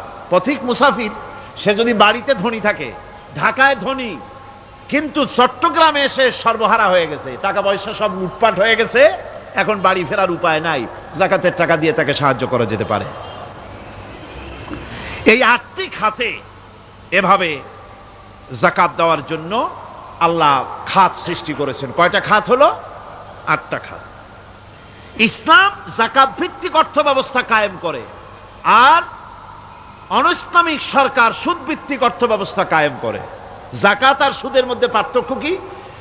যাকাত হচ্ছে, এক কথায় বুঝাই, ব্যাখ্যা দেব না, এক কথায় বুঝাবো। যাকাত হচ্ছে ধনীদের কাছ থেকে নেও, গরিবদেরকে দাও। আবার শুনুন, যাকাত হচ্ছে ধনীদের কাছ থেকে নাও, গরিবদেরকে দাও। আর সুদ হচ্ছে গরিবদের কাছ থেকে নাও, ধনীদেরকে দাও। টাকায় টাকা টানে, একজনে শুনছিল টাকায় টাকা টানে, সে মনে করলো কেমনে টাকায় টাকা টানে। তারপরে সে এক ব্যাংকের সামনে গিয়ে অনেক টাকার মধ্যে নিজের একটা টাকা ছুঁড়ে মেরেছে। ঘন্টা 2 দাঁড়ায় আছে, দেখে যে তার টাকা আসে না। তখন ব্যাংকের দারোয়ান এসে পিছন থেকে গলাটা ঠেসে ধরছে, বেটা তুমি চোর নাকি, না হাইজাকার, না মাস্তান, না সাদাবাজ? কয় যে না, আমি এর কোনোটাই না। তাহলে এই পজিশন নিয়ে দেখতেছো কি? কয় যে আমি শুনছিলাম টাকায় টাকা টানে, সেজন্য আমার পকেটে একটা টাকা ছিল, ওই যে কেশিয়ার টাকাগুলি গুনতেছে ওইখানে মারলাম, দেখিনি টাকা, আমার টাকায় কিছু টাকা টাইনে আনে। এতক্ষণ দাঁড়ানো, আমার টাকা তো টানলই না, আমার যে একটা টাকা তাও আসে না। দারোয়ান বলছে, বেটা তুমি ঠিকই শুনেছো, টাকায় টাকা ঠিকই টানে, ওই অনেকগুলা টাকা তোমার একটা টাকারে এমন ভাবে টাইনিয়া ধরছে, বাইরে আবার উপায় নাই। সুদভিত্তিক অর্থ ব্যবস্থায় গরিবরা এভাবে শোষিত হয়। শোষিত হয় কারা? গরিবরা। সিনেমা কারা বানায়? ধনীরা। শোষিত হয় কারা? গরিবরা। লক্ষ্য করেন, তাকান, আল্লাহর কথা কত বাস্তব। ধনীরা সিনেমা বানায়, শোষিত হচ্ছে গরিবেরা। রিক্সা চালায়, ঠেলা গাড়ি চালায়, মাথার ঘাম পায়ে ফেলেছে, পরিশ্রান্ত হয়েছে, বিকাল বেলায় সেই টাকা নিয়ে যাচ্ছে বাজার করতে। সিনেমা হলের সামনে যায় দেখে সর্বনাশ, যুবক একটা যুবতীর জড়ায় ধরছে 2 হাত দিয়া, নিচে লেখা কি যে প্রেম আর কত যে জ্বালা। বেচারা গরিব মানুষ মাথা গরম হয়ে গেছে এটা দেখিয়া, যে বাইরে যদি এত জ্বালা, ভিতরে না জানি কত মজা। যে টাকা দিয়ে চাউল কিনতো, সেই টাকা দিয়া টিকিট কিনে সিনেমায় ঢুকলো। এর মাথা ঘামানো পয়সাগুলি পাইল কে? বড় লোকই পেল। বড় লোকেরা ব্যাংকে টাকা রাখে, গরিব মানুষেরা ব্যাংক থেকে টাকা লোন নেয়। কৃষি লোন নিল, গরু কিনলো, বীজ কিনলো, সার কিনলো। আকাশ থেকে বৃষ্টি হলো না, অনাবৃষ্টি, অতিবৃষ্টি, খরার কারণে ফসল হলো না। ব্যাংক কি তার লোন মাফ করবে? তার সুদ মাফ করবে? শেষ পর্যন্ত গরুটা বেচা, মায়ের হাতের, বউর হাতের শেষ চুড়ি গাছা বিক্রি করে লোন পরিশোধ করলো। বড় লোকের টাকা ওখানে ছিল, ওই টাকায় আরো টাকা গিয়ে জমলো, আর গরিব ফতুর হয়ে গেল। এই জন্য আল্লাহ পাক বলেছেন, সুদ হচ্ছে ওয়াহাল্লাল্লাহুল বায়া ওয়া হাররামা রিবা। আল্লাহ পাক ব্যবসাকে করেছে হালাল, সুদকে করেছেন হারাম। এই সুদের মধ্যে 70টি গুনাহ, তার ছোট্ট গুনাহ হলো নিজের মায়ের সাথে জিনা করা। জোরে কোন নাউজুবিল্লাহ। মায়ের সাথে জিনা করার চাইতেও নিকৃষ্ট, এটা হলো ছোট গুনাহ। টের পাইছেন? এইটাই হলো ছোট গুনাহ। তাহলে বড় গুনাহ কি? বড় গুনাহ হচ্ছে আল্লাহ আর তার রাসূলের সাথে যুদ্ধ করা। নাউজুবিল্লাহ পড়ে। সুতরাং এই সুদভিত্তিক অর্থ ব্যবস্থার, এই সুদভিত্তিক অর্থ ব্যবস্থাকে নির্মূল করে দিয়ে ইসলাম যাকাত ভিত্তিক অর্থ ব্যবস্থা কায়েম করেছিল, যার ফলে মানুষ খেয়ে পরে সুখে শান্তিতে বসবাস করেছে। চুরি নাই, ডাকাতি নাই, জেনা নাই, ব্যভিচার নাই, হত্যা নাই, ধর্ষণ নাই। এমন এক সময় এসেছিল কোরআনে কারিমের বরকতে, যাকাত ভিত্তিক অর্থনীতির বরকতে, এমন এক সময় এসেছিল ময়দানে ঢোল পিটানো হতো বাজারে বাজারে, যাকাত কে নেবে, যাকাত কে নেবে, যাকাত কে নেবে। একজন মানুষও খুঁজে পাওয়া যায় নাই যে বলবে যাকাত আমার দরকার। গল্প করলাম? এটা কি গল্প? এটা বাস্তব। হযরতে ওমর বিন আব্দুল আজিজ রাহমাতুল্লাহ আলাইহির জামানায় সদকার টাকা নিয়ে 3টি দিন একজন ঘুরেছেন গ্রামে গ্রামে, ময়দানে ময়দানে। একটা গরিব খুঁজতেছেন সদকার টাকা দেবে, গরিব খুঁজে পাওয়া যায় না। ক্লান্ত শ্রান্ত হয়ে মরুদ্যানের ভিতরে আরাম করতেছেন, এমন সেখানে আর একটা লোক আসছে, ধুলা মলিন বড় একটা বস্কা তার সাথে। এই লোকটি তার কাছে গিয়ে বলছে, ভাই আল্লাহ আপনারে আমারে মিলাই দিছে, 3 দিন পর্যন্ত ঘুরেছি কিছু সদকার টাকা নিয়ে, এত বড় দেশের এত জায়গা ঘুরলাম, একটা গরিব পাই নাই যে তারে দেব, আল্লাহ আপনারে মিলাই দিছে, নেন এই টাকাগুলা। কয় যে তোমার মাথা খারাপ না স্কুল উঠিলা? তুমি কি মনে করছো আমার এই বস্কার মধ্যে ছেঁড়া খাতা? তোমার টোপলায় যে টাকা আছে আমার বস্তায় তার থেকে অনেক বেশি টাকা আছে। তুমি ঘুরতেছো 3 দিন, আমি ঘুরতেছি সপ্তাহকাল, একটা ভিক্ষুক পাই নাই। এটা কিসের বরকতে? ইসলামী অর্থনীতির বরকতে। যখন কিসের বরকতে? কপাল পোড়া জাতি, কপাল পোড়া জাতি। সেই বরকতপূর্ণ সমাজ ব্যবস্থার দিকে না গিয়ে কোন নেতা কোন নেত্রী কি কইল সেদিকে দৌড়ায়, সেদিকেই দৌড়ায় পাগলের মতো। হেমিলেনের বংশীবাদক বাঁশি বাজায় চললো, আর ইঁদুর বাঁদর সব পিছনে ছুটলো। এর কোনো মানে হয় না। বন্ধুগণ, আল্লাহ রাব্বুল আলামিন এই যাকাত ব্যবস্থার মাধ্যমে বিরাট পরিবর্তন এনে দিয়েছিলেন। এটি আল্লাহ পাকের একটি বিশাল নিয়ামত।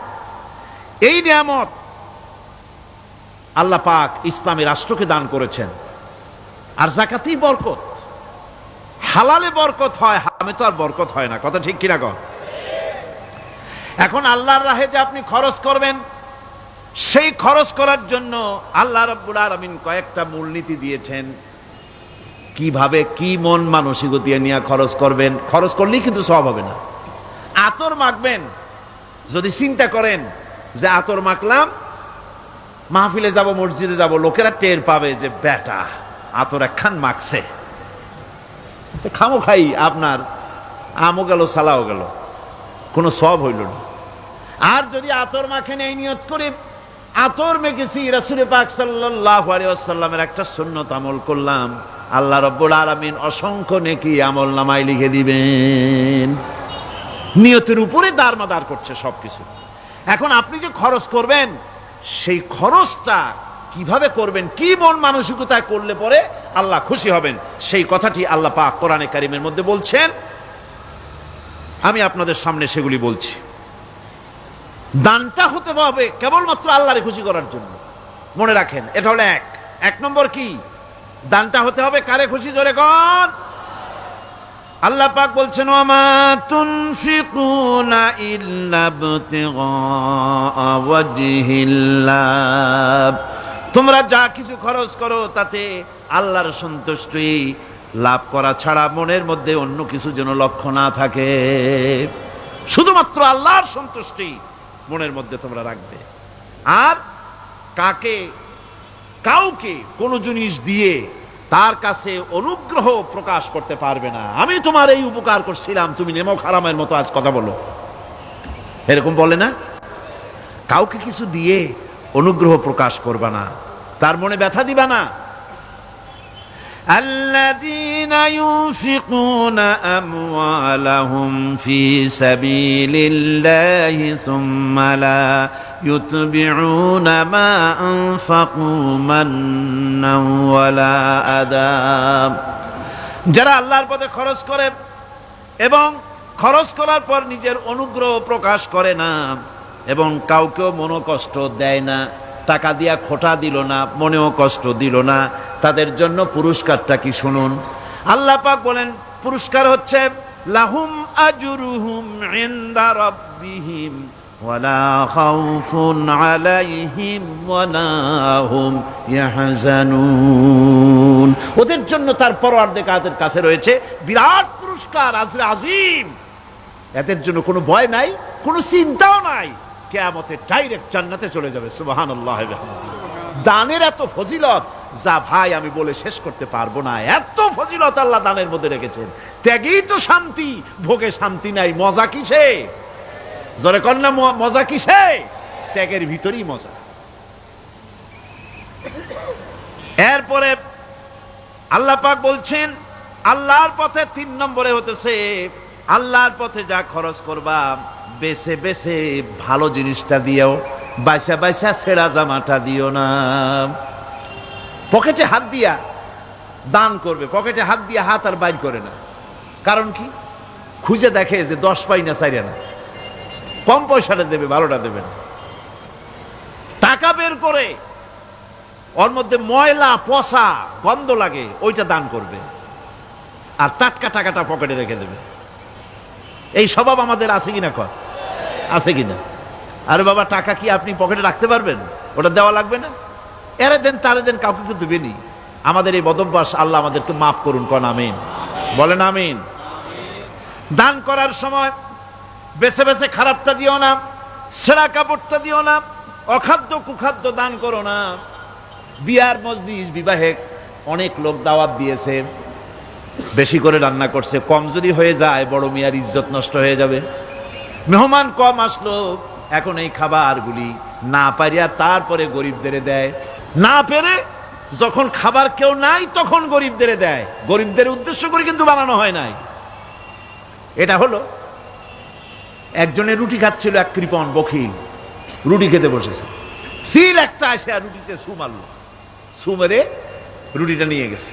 বেচারা পিছনে পিছনে দৌড় আরম্ভ করছে গালি দিতে দিতে, মরার সিল আর তুই জায়গা পাইলি না। চিলের পিছনে দৌড়াতে দৌড়াতে নদীর পারে চলে আসছে। সিলও দেখে যে আল্লাহ, এমন এক বেকায়দার লোকের রুটি নিলাম, কোনো গাছেও বসতে পারি না তার ঢিলার জ্বালায়। শেষ পর্যন্ত পাশে ছিল নদী, নদীর উপর দিয়া চিল উড়ে ওপার যাওয়া আরম্ভ করছে। বখিল বেচারা দাঁড়াই থাকে, দিলাম ফি সাবিলিল্লাহ, আল্লাহর রাস্তা দিলাম। এর তো কোনো মানে নাই।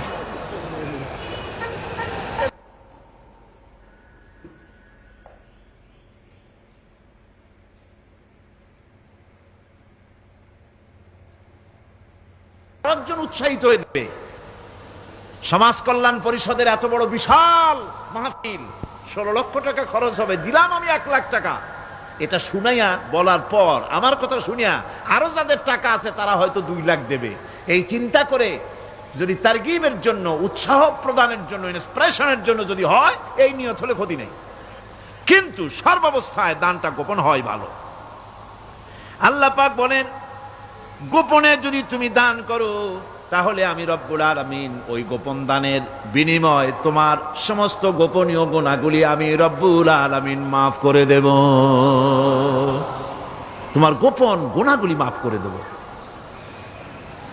5 নম্বরে হচ্ছে নির্বোধ আর অজ্ঞ লোকদেরকে প্রয়োজনের অতিরিক্ত টাকা দিবা না। দেখেন ইসলামের কি সুন্দর বিধান। বোকা, নির্বোধ, অজ্ঞ আছে না সমাজে?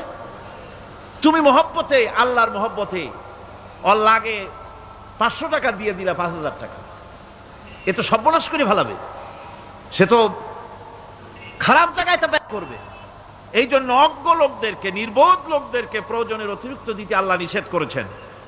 তবে আল্লাহর ইচ্ছা হচ্ছে এই যে যত বড় পাপী হোক আর যত বড় খোদাদ্রোহী হোক না কেন, প্রত্যেকের খাওয়া, পড়া, শিক্ষা, চিকিৎসা গ্যারান্টি দিতে হবে। সুবহানাল্লাহ। কোন এর নাম তো আল্লাহ, এর নাম কি? আল্লাহ পাক, যার ভেতরে কোনো কার্পণ্যতা নাই। আল্লাহরে মানলেও আল্লাহ খাইতে দেন, না মানলেও দেন, সকলকেই দেন সমভাবে।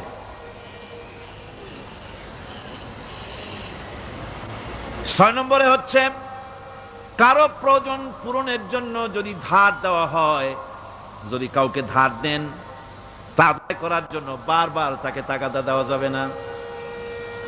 একথা শুনিয়া যারা ঋণগ্রস্ত আছেন তারা আবার এই সুবিধাটা নিয়েন না। সামর্থ্য থাকতে যদি যার কাছ থেকে ধার এনেছেন তাকে যদি কষ্ট দেন, অবশ্যই আল্লাহর কাছে আসামি হতে হবে কিয়ামতের দিন, কোনো সন্দেহ নাই। আর যে ব্যক্তি ধার দিয়েছেন তিনি যদি বুঝতে পারেন যে এই লোকটি আসলেই নিয়ত ভালো কিন্তু দিতে পারতেছে না, তাহলে এমন লোককে বারবার তাগাদা দিতে আল্লাহ নিষেধ করেছেন। তাকে শরম দিও না, তাকে সময় দাও। وَإِنْ كَانَ ذُو عُسْرَةٍ فَنَذِرَةٌ إِلَى مَيْسَرَةٍ وَأَنْ تَصَدَّقُوا خَيْرٌ لَكُمْ إِنْ كُنْتُمْ تَعْلَمُونَ। ঋণগ্রস্ত ব্যক্তির আর্থিক অবস্থা খারাপ হলে সচ্ছল হওয়া পর্যন্ত তাকে সময় দাও। আর তাকে যদি ক্ষমা করে দিতে পারো সেটা তো অনেক ভালো কথা, আল্লাহ তোমার প্রতি রহম করবেন। যদি ক্ষমার তাকে যদি সে দিতেই পারবে না এমন অবস্থা যদি হয়, তাহলে তাকে তুমি ক্ষমা করে দিও।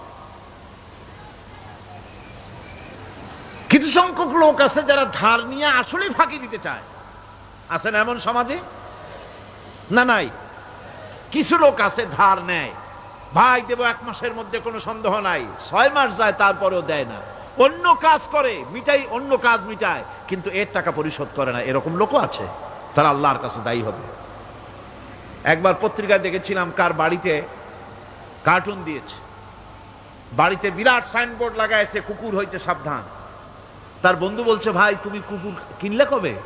কয় যে না, কুকুর কিনি নাই, সাইনবোর্ড লাগাইছি পাওনাদারদেরকে ঠেকাবার জন্য, যাতে সহজে বাড়ির মধ্যে না ঢোকে। এই চালাকিটা আর কেউ বুঝুক আর না বুঝুক, আল্লাহ পাক তো খুব ভালো করেই বোঝেন। 7 নম্বরের কথা হলো দান করার ব্যাপারে, যে আপনি দান করতে করতে যা আছে সব ফতুর করে ফেলাবেন, এটা কিন্তু ইসলাম চায় না। আপনার সন্তান সন্ততিকে বঞ্চিত করে, স্ত্রী পুত্রকে বঞ্চিত করে সমানে দান করবেন, ঘরে না খায়া থাকবেন, এই অবস্থা যেন না হয়। খরচ করবেন কি? আল্লাহ পাক বলছেন, ওয়ায়াসআলুনাকা মাযা ইউনফিকুনা কুলিল আফওয়া।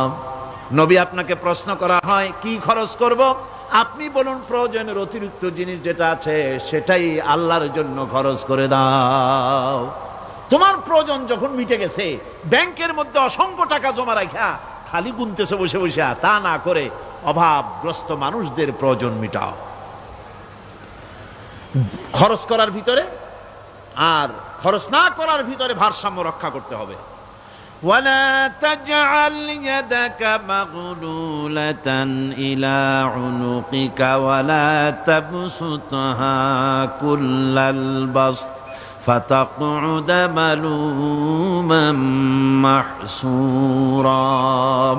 তোমাদের দানের হাত গুটায় একেবারে গলার সাথে বেঁধে রেখো না, আবার এমন বেশি ছেড়েও দিও না, কারণ এর ফলে তোমাকে অনুতপ্ত হওয়া লাগতে পারে, কার্পণ্যতাও না হয়, আর দ্বিতীয় জমের মতো দিয়ে আর সব ফতুরু না হয়ে যাও।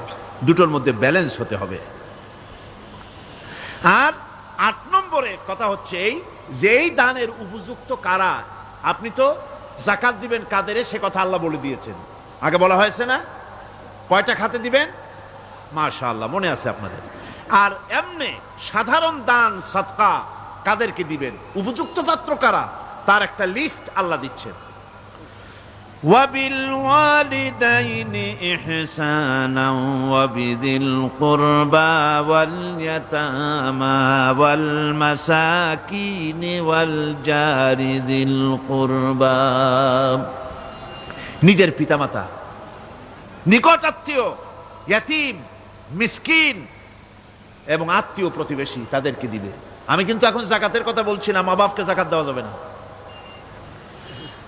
এটা হচ্ছে দান, সহযোগিতা করা, ইহসান করা। এই ইহসান মা বাপকে, প্রতিবেশী আত্মীয় যারা, মিসকিন যারা, এতিম যারা, অনাত্মীয় প্রতিবেশী যারা, চলার সাথী, প্রবাসী এবং নিজের চাকর চাকরানি যা কিছু আছে, এই সকলকেই এই সাহায্য করতে হবে, একথা আল্লাহ বলে দিয়েছেন। এবং আমরা যে আয়াত আলোচনা করতেছি সে আয়াতের ভিতরেও এই ফেরেশতা আল্লাহ পাক বলে দিয়েছেন। আল্লাহর রাস্তায় যারা দান করবে তাদের সম্পর্কে আল্লাহ বলছেন এখন, মাসালুল লাযীনা ইউনফিকুনা আমওয়ালাহুম ফি সাবিলিল্লাহি কামাসালি হাব্বা। আল্লাহর রাস্তায় খরচ করা এর দৃষ্টান্ত হলো একটা দানার মতো, যেই দানাটা থেকে 7টা ডাল বেরিয়ে গেল। ফি কুল্লি সুমবালাতিন মিআতু হাব্বা, একটা দানা থেকে 7টা ডাল বেরোলো, এক একটা ডালে 100 করে দানা হলো, সব মিলাইয়া 700 দানা হয়ে গেল। ওয়াল্লাহু ইউদাইফু লিমান ইয়াশা ওয়াল্লাহু ওয়াসিউন আলিম। আল্লাহ পাক বলেন, এই পৃথিবীতে একটা দানায় 700 দানা যে আল্লাহ রাব্বুল আলামিন তোমার হাতে ধরায় দিলেন, সে আল্লাহ পাকের ব্যাংকে যদি টাকা জমা রাখো, আল্লাহর রাস্তায় যদি খরচ করো, 700 গুণ বাড়াইয়া আল্লাহ তোমার হাতে ধরাইয়া দিবেন। ওয়াল্লাহু ইউদাইফু লিমান ইয়াশা, আর আল্লাহ ইচ্ছে করলে এর থেকেও বেশি তোমাকে দান করবেন। সুবহানাল্লাহ, কোন জোরে। আর এই দান করতে হবে মরার আগে। কোন সময় দেবেন? কোন আমার দেশে বহু মুসলমান আছে যারা বলে হুজুর আসি আপনাদের পিছনে, যা বলেন আসি আসি, জীবন দিয়া দেব। এরা খুব চালাক, জীবন দিতে চায়, মাল দিতে চায় না। আল্লাহ তো আগে জীবন চায় নাই। আল্লাহ আগে কি চেয়েছেন? কন্যা আল্লাহ আগে কি চেয়েছেন? আল্লাহ চেয়েছেন মাল। ওয়াতুজাহিদুনা ফি সাবিলিল্লাহি বিআমওয়ালিকুম ওয়া আনফুসিকুম। আল্লাহ পাক বলেন জিহাদ করো আমার রাস্তায় মাল দিয়ে আর জান দিয়ে। মাল দাও আগে, মাল না দিয়া যদি আগে মরে যাও মালটা তো থেকেই গেল। সুতরাং মাল আগে আমার রাস্তায় দাও। দেবা কখন? মরার আগে দাও।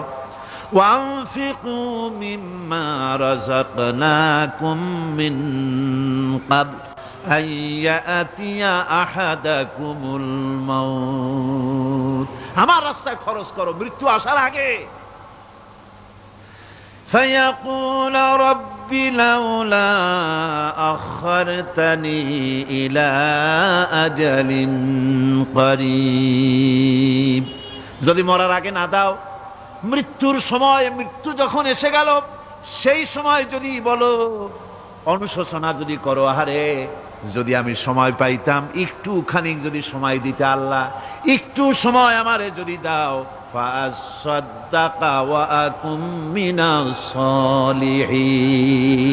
দান সদকা করবো, সব আল্লাহ রাস্তা দিয়ে দেবো, আর আমি সালেহ বান্দাদের মধ্যে শামিল হয়ে যাবো। আল্লাহ একটু সময় আমারে দাও। আল্লাহ পাক বলছেন ওয়ালাই ইউআখিরাল্লাহু নাফসান ইযা জাআ আজালুহা আল্লাহু খাবীরুম বিমা তা'মালুন। মৃত্যুর নির্ধারিত সময় আসলে এক সেকেন্ড আগে পাশে করা হবে না। সুতরাং মৃত্যুর আগে খরচ করো। আপনি মনে করবেন যে আপনি মরে গেলে পরে আপনার ছেলে মেয়ে আপনার জন্য করবে, খরচ করবে। হ্যাঁ করবে ঠিক, মরার পরে কুলখানি, কুলখানির পরে 40, তারপরে শেষ, এরপর আর করবে। আপনার ছেলে মেয়ে যে আপনার জন্য করবে তার প্রমাণ তো আপনি নিজে। আপনি আপনার ছেলের মেয়ের জন্য কি করেছেন? আপনার মা বাবার জন্য কি করছেন? আপনার মা বাবার জন্য যদি আপনি কিছু না করে থাকেন, আপনার ছেলে মেয়ে আপনার জন্য করবে না। সুতরাং নিজের কাজ নিজে করেন। আপনার পিঠ যদি চুলকায় আর নাতিরে যদি বলেন নাতি পিঠটা চুলকায় দাও, সে যে জায়গায় চুলকাবে আপনি করবেন উত্তর দিকে, সেই উত্তর দিকে, দক্ষিণ দিকে, উপরে, নিচে, পিঠে, পাছার কাছে, যে জায়গায় আঙ্গুল দেবে আপনি করবেন ওখানে না, আবার আরেকটু উপরে দাও, আরেকটু পাশে দাও, জায়গা মতো পড়বেই না। আর কষ্ট করে নিজের হাতটা যদি পৌঁছাইতে পারেন জায়গা মতো পড়ে, একবার চুলকানি মারলেই চুলকানি শেষ, ঠিক কিনা? সুতরাং আপনি অন্যের উপরে ভরসা না করে নিজের খরচ নিজেই করে যান, নিজের কাজ নিজে করে যান, আল্লাহর রাস্তায় খরচ করে যান, বেশি পরিমাণে খরচ করেন। যত খরচ করবেন আল্লাহ রাব্বুল আলামিন রাজি হয়ে যাবে। কোন সুবহানাল্লাহ। তাবুকের যুদ্ধের জন্য, তাবুকের জিহাদের জন্য আল্লাহর নবী চাঁদা চেয়েছিলেন। চাঁদা করা কোনো নাজায়েজ জিনিস না, তবে চাঁদাবাজ নাজায়েজ। মানুষকে কষ্ট দিয়ে পয়সা জবরদস্তিমূলক আদায় করা। 10,000 টাকা দিবেন মিয়া, 10 লাখ টাকা দিতে হবে, এত টাকা পাবো কে? আরে মিয়া পাবেন কই? রাইফেলের বাট দেখায়, তারপরে জামা প্যান্টের কাছে চুলকাতে গিয়া রিভলভারের বাট দেখায় দেয়। দেবেন না, আমার লোক এসে আদায় করে নিয়ে যাবে, তোমার বাপ দেবে কবরে উঠে। এটা জায়েজ না। কথা বুঝতে পেরেছি? রাসূল করিম সাল্লাল্লাহু আলাইহি ওয়াসাল্লাম সাহায্য চেয়েছেন, সাহায্য।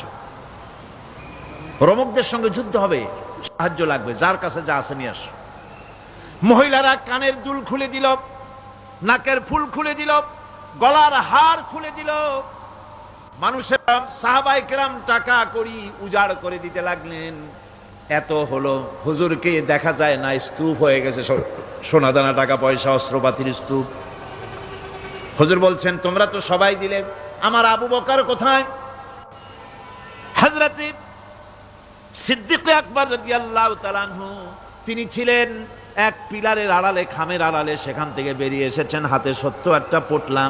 হুজুর দেখেন হযরত আবু বকরের চোখে পানি। হুজুরের হাতে পোটলাটা উঠাই দিলেন। নবীজি পোটলা খুলে ছাড়লেন, কয়েক সের, কয়েক কেজি গম পড়লো আর কয়েকটা দিরহাম পড়লো। হুজুর হযরত আবু বকরের দিকে তাকায় দেখেন সিদ্দিক আকবর রাদিয়াল্লাহু তাআলা আনহুর চোখের থেকে পানি পড়ে দাড়ি ভিজে ভিজে পড়তেছে। আল্লাহর নবী বলেন, ও সাহাবীরা, তোমরা সবাই মিলে আজকে যে দান করেছো, সব দানের যত মর্যাদা হয়েছে তার থেকে একা আবু বকরের দানের মর্যাদা আল্লাহর কাছে বেশি হয়ে গেছে।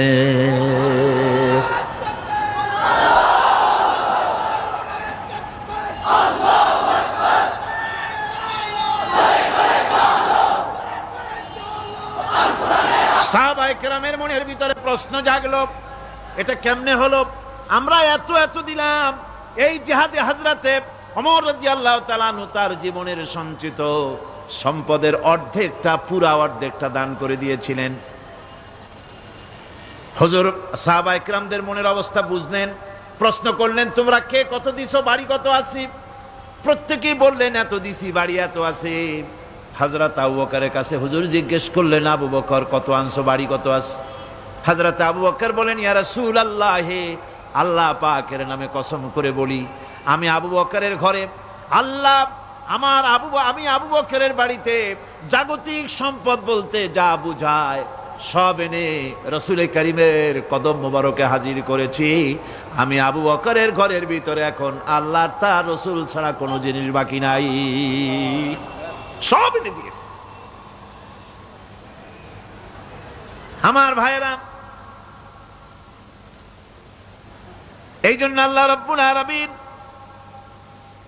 দানের ভিতরে বিরাট ফজিলত রেখেছেন। সাহাবায়ে কেরাম যদি এরকম দান না করতেন, এভাবে কোরবানি না দিতেন, ইসলাম এই পর্যন্ত আসতো না, ঠিক কি না? ইসলামের জন্য সবচাইতে বড় অবদান নবীর পরেই সাহাবায়ে কেরাম রিদওয়ানুল্লাহি তাআলা আলাইহিম আজমাইন। এই জিহাদে হযরত আব্দুল্লাহ জুলবাজাদাইন কিচ্ছু দিতে পারেন নাই, বুখারী শরীফের হাদিস। কিছু নাই, দেবে কি? লুঙ্গিও আনতে পারেন নাই, ল্যাংটো হয়ে তাকে তাড়াই দেওয়া হয়েছিল, ল্যাংটো করে। গায়ে জামা নাই, পরনে লুঙ্গি নাই, মার কাছ থেকে একটা ছেঁড়া কম্বল নিয়ে সেই কম্বল পরে আসছিলেন মদিনা মুনাওয়ারায়। তাবুকের যুদ্ধে কোনো চাঁদা তিনি না দিতে পেরে মনটা বড়ই দুর্বল। তিনি আল্লাহর নবীকে প্রতিমধ্যে গিয়া ধরলেন, তাবুকের দিকে যাচ্ছেন, আর প্রতিমধ্যে নবীর সামনে গিয়ে দাঁড়ায় গেছেন, বলতেছেন, ইয়া রাসূলুল্লাহ, এই জিহাদে আমি তো কিছুই দিতে পারলাম না, আমার তো কিছু নাই, দেওয়ার মতো কিছুই নাই, কিছুই তো দিতে পারলাম না, শরীরটা ছাড়া আমার কাছে আর কিছুই নাই। হুজুর, আপনি আমার জন্য দোয়া করেন, আমি যেন ইসলামের জন্য আমার জানটা দিয়ে দিতে পারি। নবীজি বললেন, একটা গাছের ছাল নিয়ে আসো, দেখো পাও নাকি। হযরত আব্দুল্লাহ ঘুরে ঘুরে একটা গাছের ছাল নিয়ে আসলেন। নবীজি ছালটা হাতে নিয়ে হযরতে আব্দুল্লাহ জুলবাজাদাইনের ডান হাতে বাঁধিয়ে দিলেন, আর বললেন, আল্লাহ, আমি আব্দুল্লাহর রক্ত কাফেরদের জন্য হারাম করে দিলাম। হে আল্লাহ, তুমি আব্দুল্লাহর রক্ত কাফেরদের জন্য হারাম করে দাও। হযরত আব্দুল্লাহ কাঁদতে লাগলেন, বললেন, আয় আল্লাহর নবী, আমি চেয়েছিলাম আমি শহীদ হয়ে যাব, জীবনটা দিয়ে দেব, আর আপনি আমার রক্ত হারাম করলেন, আল্লাহর কাছে দোয়া করলেন, কেমন কথা। হুজুর বলেন, আব্দুল্লাহ, তোমার জন্য এমন দোয়া করা হয়েছে, এখন যদি তুমি ঘরে বসে জ্বর হয়েও মরো, আল্লাহ রাব্বুল আলামিন তোমারে শাহাদাতের মর্যাদা দিয়ে দিবেন। তাবুকের প্রান্তরে যাওয়ার পর রাসূলের কাছে খবর এলো, হযরতে আব্দুল্লাহ তীব্র কঠিন জ্বরে ভোগার পর তিনি ইন্তেকাল করেছেন। হুজুর বললেন, তার জন্য কবর খোঁড়ো। বুখারী শরীফের হাদিসে এসেছে, আব্দুল্লাহর জন্য কবর খনন করা হলো। একজন কবরের ভিতরে নেমে দাঁড়ালেন, দুইজনে আব্দুল্লাহর লাশ নিয়ে আসতেছি, একজনের পাশে আলো ধরিয়ে দাঁড়িয়ে আছেন, ছোট্ট টিমটিমে একটা আলো জ্বলতেছে কবরের পাশে। কবরের ভিতরে যিনি দাঁড়ানো, তিনি বলতেছেন, লাশ যারা বহন করতেছো, তোমাদের ভাইয়ের প্রতি আদব করো, আদব করে নিয়ে আসো, মর্যাদার সাথে নিয়ে আসো। কবরে যিনি দাঁড়ায় আব্দুল্লাহর লাশ ধরলেন, তিনি আর কেউ নন, তিনি বিশ্বনবী জনাবে মুহাম্মদুর রাসূলুল্লাহ সাল্লাল্লাহু আলাইহি ওয়াসাল্লাম। আল্লাহর নবী নিজ হাতে হযরতে আব্দুল্লাহ জুলবাজাদাইনের লাশ ধরে কবরের মধ্যে শোয়াই দিলেন। এরপরে কবরের উপরে হুজুর উঠে আসলেন, নিজের হাতে কবরের উপরে মাটি দিলেন আর বললেন তোমরা আমার কাছে যারা আছো সরে যাও। ওনারা সরে দাঁড়ালেন। আল্লাহর নবী কবরের উপরে দুই হাত বিছায় দিয়া নবীজি বলতে লাগলেন, আয় আল্লাহ রব্বুল আলামিন, আজকের সন্ধ্যা পর্যন্ত আমি এই আব্দুল্লাহর উপরে রাজি ছিলাম, আয় আল্লাহ তুমিও আব্দুল্লাহর উপরে রাজি খুশি হয়ে যাও। হযরতে আব্দুল্লাহ বিন মাসউদ রাদিয়াল্লাহু তাআলা আনহু চিৎকার মেরে কেঁদে উঠছিলেন যে হারে, আজকের কবরে আব্দুল্লাহর লাশ না হয়ে যদি আমার লাশটা হইতো। আল্লাহর দ্বীনের জন্য এমন খরচ তারা করেছেন, এভাবে তারা খরচ করেছেন, নিজেদের জীবন দিয়েছেন, জান দিয়েছেন, মাল দিয়েছেন। অনেক মানুষ আছে কারা জয় হবে, কারা জিতবে তাদেরকে পয়সা দাও, যারা জিততে পারবে না তাদের পয়সা দিও না। বড় বড় ধনী মানুষ আছে দিতে পারে 5 লাখ 10 লাখ, দেয় মাত্র 500 টাকা। আবার যাদের উপরে ধারণা ওরা বুঝি জিতে যাবে তাদের দেয় 2, 5, 10 লাখ 1 কোটি পর্যন্ত দিয়ে দেয়। আছে না? আছে। আল্লাহ পাক বলেন, ওয়ামা লাকুম আল্লা তুনফিকু ফি সাবিলিল্লাহ। আল্লাহর পথে খরচ করার ব্যাপারে তোমাদের আপত্তি কেন? কি হয়েছে তোমাদের? কেন আল্লাহর পথে খরচ করতে পারো না? ওয়ালিল্লাহি মিরাসুস সামাওয়াতি ওয়াল আরদ। অথচ আসমান এবং জমিনের সব কিছুর মালিকানা কার? আল্লাহর না। ওয়াজ তো আমি করি, গলায় অসুবিধা হলে আমার হবে, আপনাদের তো হওয়ার কথা না। শুনতে শুনতে গলা ভাঙছে। আকাশ আর জমিনে যা কিছু আছে সবটার মালিক কে? আল্লাহর নাম কি? যেমনটি জোরে নেওয়া উচিত ছিল গায়ের আওয়াজ দিয়া, গলার আওয়াজ দিয়া, তেমন আওয়াজ দিছিলেন না, দিলের থেকেও বড় আওয়াজ হইত। গায়ের শক্তি দিয়ে আল্লাহ পাকের নাম নেন। আকাশ জমিন সবকিছুর মালিকানা কার? সে আল্লাহ রাব্বুল আলামিন বলেন, লা ইয়াস্তাবি মিনকুম মান আনফাকা মিন ক্বাবলিল ফাতহি ওয়া ক্বাতালা। আল্লাহ পাক বলছেন, তোমাদের মধ্য থেকে যারা আল্লাহর রাস্তায় অংশগ্রহণ করে, যারা লড়াই করে, আর যারা খরচ করে বিজয়ের পূর্বে, যারা লড়াই করে না আর খরচ করে না বিজয়ের পূর্বে, তারা কখনো সমান নয়। সুদিনে বসন্তের কোকিল হবা, ইন্নী মাকুম, আমরাও আপনাদের সাথে ছিলাম, এটার কোনো দাম নাই। সুতরাং ইসলামের বিজয় আসবে ইনশাআল্লাহ। বলেন ইনশাআল্লাহ। ইসলামের বিজয় আসবে। বিজয় আসার পর এরপর আপনার টাকা দিয়া হবেটা কি? তখন টাকার অসুবিধা হবে না ইনশাআল্লাহ। এখন টাকা দরকার, ইসলামের জন্য এখন পয়সা দরকার। জান খুলে টাকা দাও, প্রাণ খুলে পয়সা দাও। যারা ইসলামের কথা বলে, যারা ইসলামের আন্দোলন করে, কলেজে করে, বিশ্ববিদ্যালয় করে, মাঠে করে, ময়দানে করে, আল্লাহর দ্বীন প্রতিষ্ঠার জন্য খেয়ে না খেয়ে যারা কষ্ট করে, দু হাতে তাদের দাও। বিজয় আসার আগেই দাও। আল্লাহ পাক বলছেন। কে বলছে? আমার বন্ধুগণ, আল্লাহ রাব্বুল আলামিনের পথে এভাবে খরচ করায় আল্লাহ রাব্বুল আলামিন খুশি হয়ে যান। তাই তার পথে খরচ করতে হবে। সব শেষে একখানা হাদিস আপনাদের শোনাই। ওয়ান আবি হুরায়রা রাদিয়াল্লাহু তাআলা আনহু قال قال رسول الله صلى الله عليه وسلم السخي قريب من الله وقريب من الجنة قريب من الناس بعيد من النار। হযরত আবু হুরায়রা রাদিয়াল্লাহু তাআলা আনহু বলেন, রাসূল করিম সাল্লাল্লাহু আলাইহি ওয়াসাল্লাম বলেছেন, দানকারী আল্লাহর নিকটতম, দানকারী আল্লাহর নিকটতম, দানকারী বেহেশতের নিকটতম, দানকারী মানুষের নিকটতম, দানকারী জাহান্নাম থেকে দূরে সরায় দেন আল্লাহ। দানকারী বেহেশতের কাছে, আল্লাহর কাছে, মানুষের কাছে, আর জাহান্নাম থেকে অনেক অনেক অনেক দূরে। ওয়াল বাখিলু বাঈদুম মিনাল্লাহ বাঈদুম মিনাল জান্নাহ বাঈদুম মিনান নাস কারীবুম মিনান নার। আল্লাহর নবী বলেন, বখিল ব্যক্তি, যে ব্যক্তি কৃপণ, সে আল্লাহ থেকে দূরে, সে বেহেশত থেকে দূরে, সে মানুষ থেকে দূরে এবং জাহান্নাম থেকে একেবারেই নিকটে। নাউজুবিল্লাহ, কোন নাউজুবিল্লাহ। ওয়ালা জাহিলুন সাখিয়ুন আহাব্বা ইলাল্লাহি মিন আবিদিন বাখিল, তিরমিজি শরীফের হাদিস। আর অবশ্যই একজন জাহিল দাতা, একজন কৃপণ আবেদের চাইতে আল্লাহর কাছে তার অনেক দাম। সুবহানাল্লাহ। সুতরাং আল্লাহর পথে প্রাণ খুলে আল্লাহর পথে দেওয়ার জন্য মন তৈরি করুন। আল্লাহ যা দিয়েছেন, যেমন জোয়ার, যেমন ভাটি তেমন জোয়ার। কুয়ার পানি যদি না উঠান, কুয়ার পানি ক্রমান্বয়ে পচে যাবে, নষ্ট হবে। পানি যত উঠাবে, কুয়া পানি তত জারি থাকবে। কোন সুবহানাল্লাহ। দিতে থাকবেন আল্লাহর রাস্তায়, দিতে থাকবেন, ততই কল্যাণ হবে, মুক্তি হবে, শান্তি পাবেন। মোনাজাতের জন্য বসেন, এক্ষুনি মোনাজাত। মোনাজাতের জন্য দাঁড়ানো ভাইরা সব বসে পড়েন। আল্লাহুম্মা আমিন।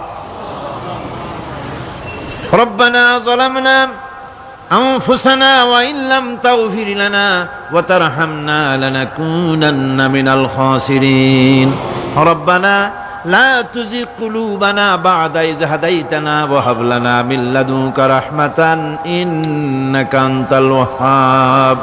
আয় আল্লাহ তাআলা, এই বিশাল জনসমুদ্র নিয়ে তোমার দরবারে হাত তুলেছি পবিত্র মেরাজের রজনীতে। আয় আল্লাহ, তুমি দয়া করে মেহেরবানি করে আমাদের আলোচনা, দুরুদ সালামের সওয়াব আমাদের বিশ্ব নবী, তোমার প্রিয় হাবিব জনাবি মুহাম্মদ রাসূলুল্লাহ সাল্লাল্লাহু আলাইহি ওয়াসাল্লামের রূহ মুবারকে পৌঁছায়া দাও। সমগ্র বিশ্বের মাটির নিচে যত মুমিন মুমিনাত শুয়ে আছেন, তাদের আরো আর পরে সওয়াব পৌঁছায় দাও। আমাদের মা বাপ যাদের দুনিয়া থেকেই বিদায় হয়ে গেল, আল্লাহ কবরগুলিকে জান্নাতের টুকরায় পরিণত করে দাও। রব্বির হামহুমা কামা রব্বায়ানি সগীরা। পড়েন সবাই, রব্বির হামহুমা কামা রব্বায়ানি সগীরা। আয় আল্লাহ তাআলা, বহু মানুষ দোয়া চেয়েছি, কতজনের কত কষ্ট। কেউ হসপিটালে আছে, কারো অপারেশন হবে, কেউ বা মরে গেছে, কেউ বা মামলায় মোকদ্দমায় আছে, কেউ বা পারিবারিক অশান্তিতে আছে। আল্লাহ, যিনি যেই নিয়তে দোয়া চেয়েছে, মেহেরবানি করে সেই নেক নিয়ত তোমার দরবারে কবুল করে নাও। বিপদগ্রস্ত লোকগুলির বিপদ থেকে বাঁচাইয়া দাও। আয় আল্লাহ রাব্বুল আলামিন, এই মাহফিলি লক্ষ লক্ষ জনতা সমুদ্রের ঢেউর মতো চতুর্দিক থেকে আসতে থাকে। তুমি আর তোমার কোরআন আর তোমার রাসূল ছাড়া কোনো স্বার্থ কারো মনে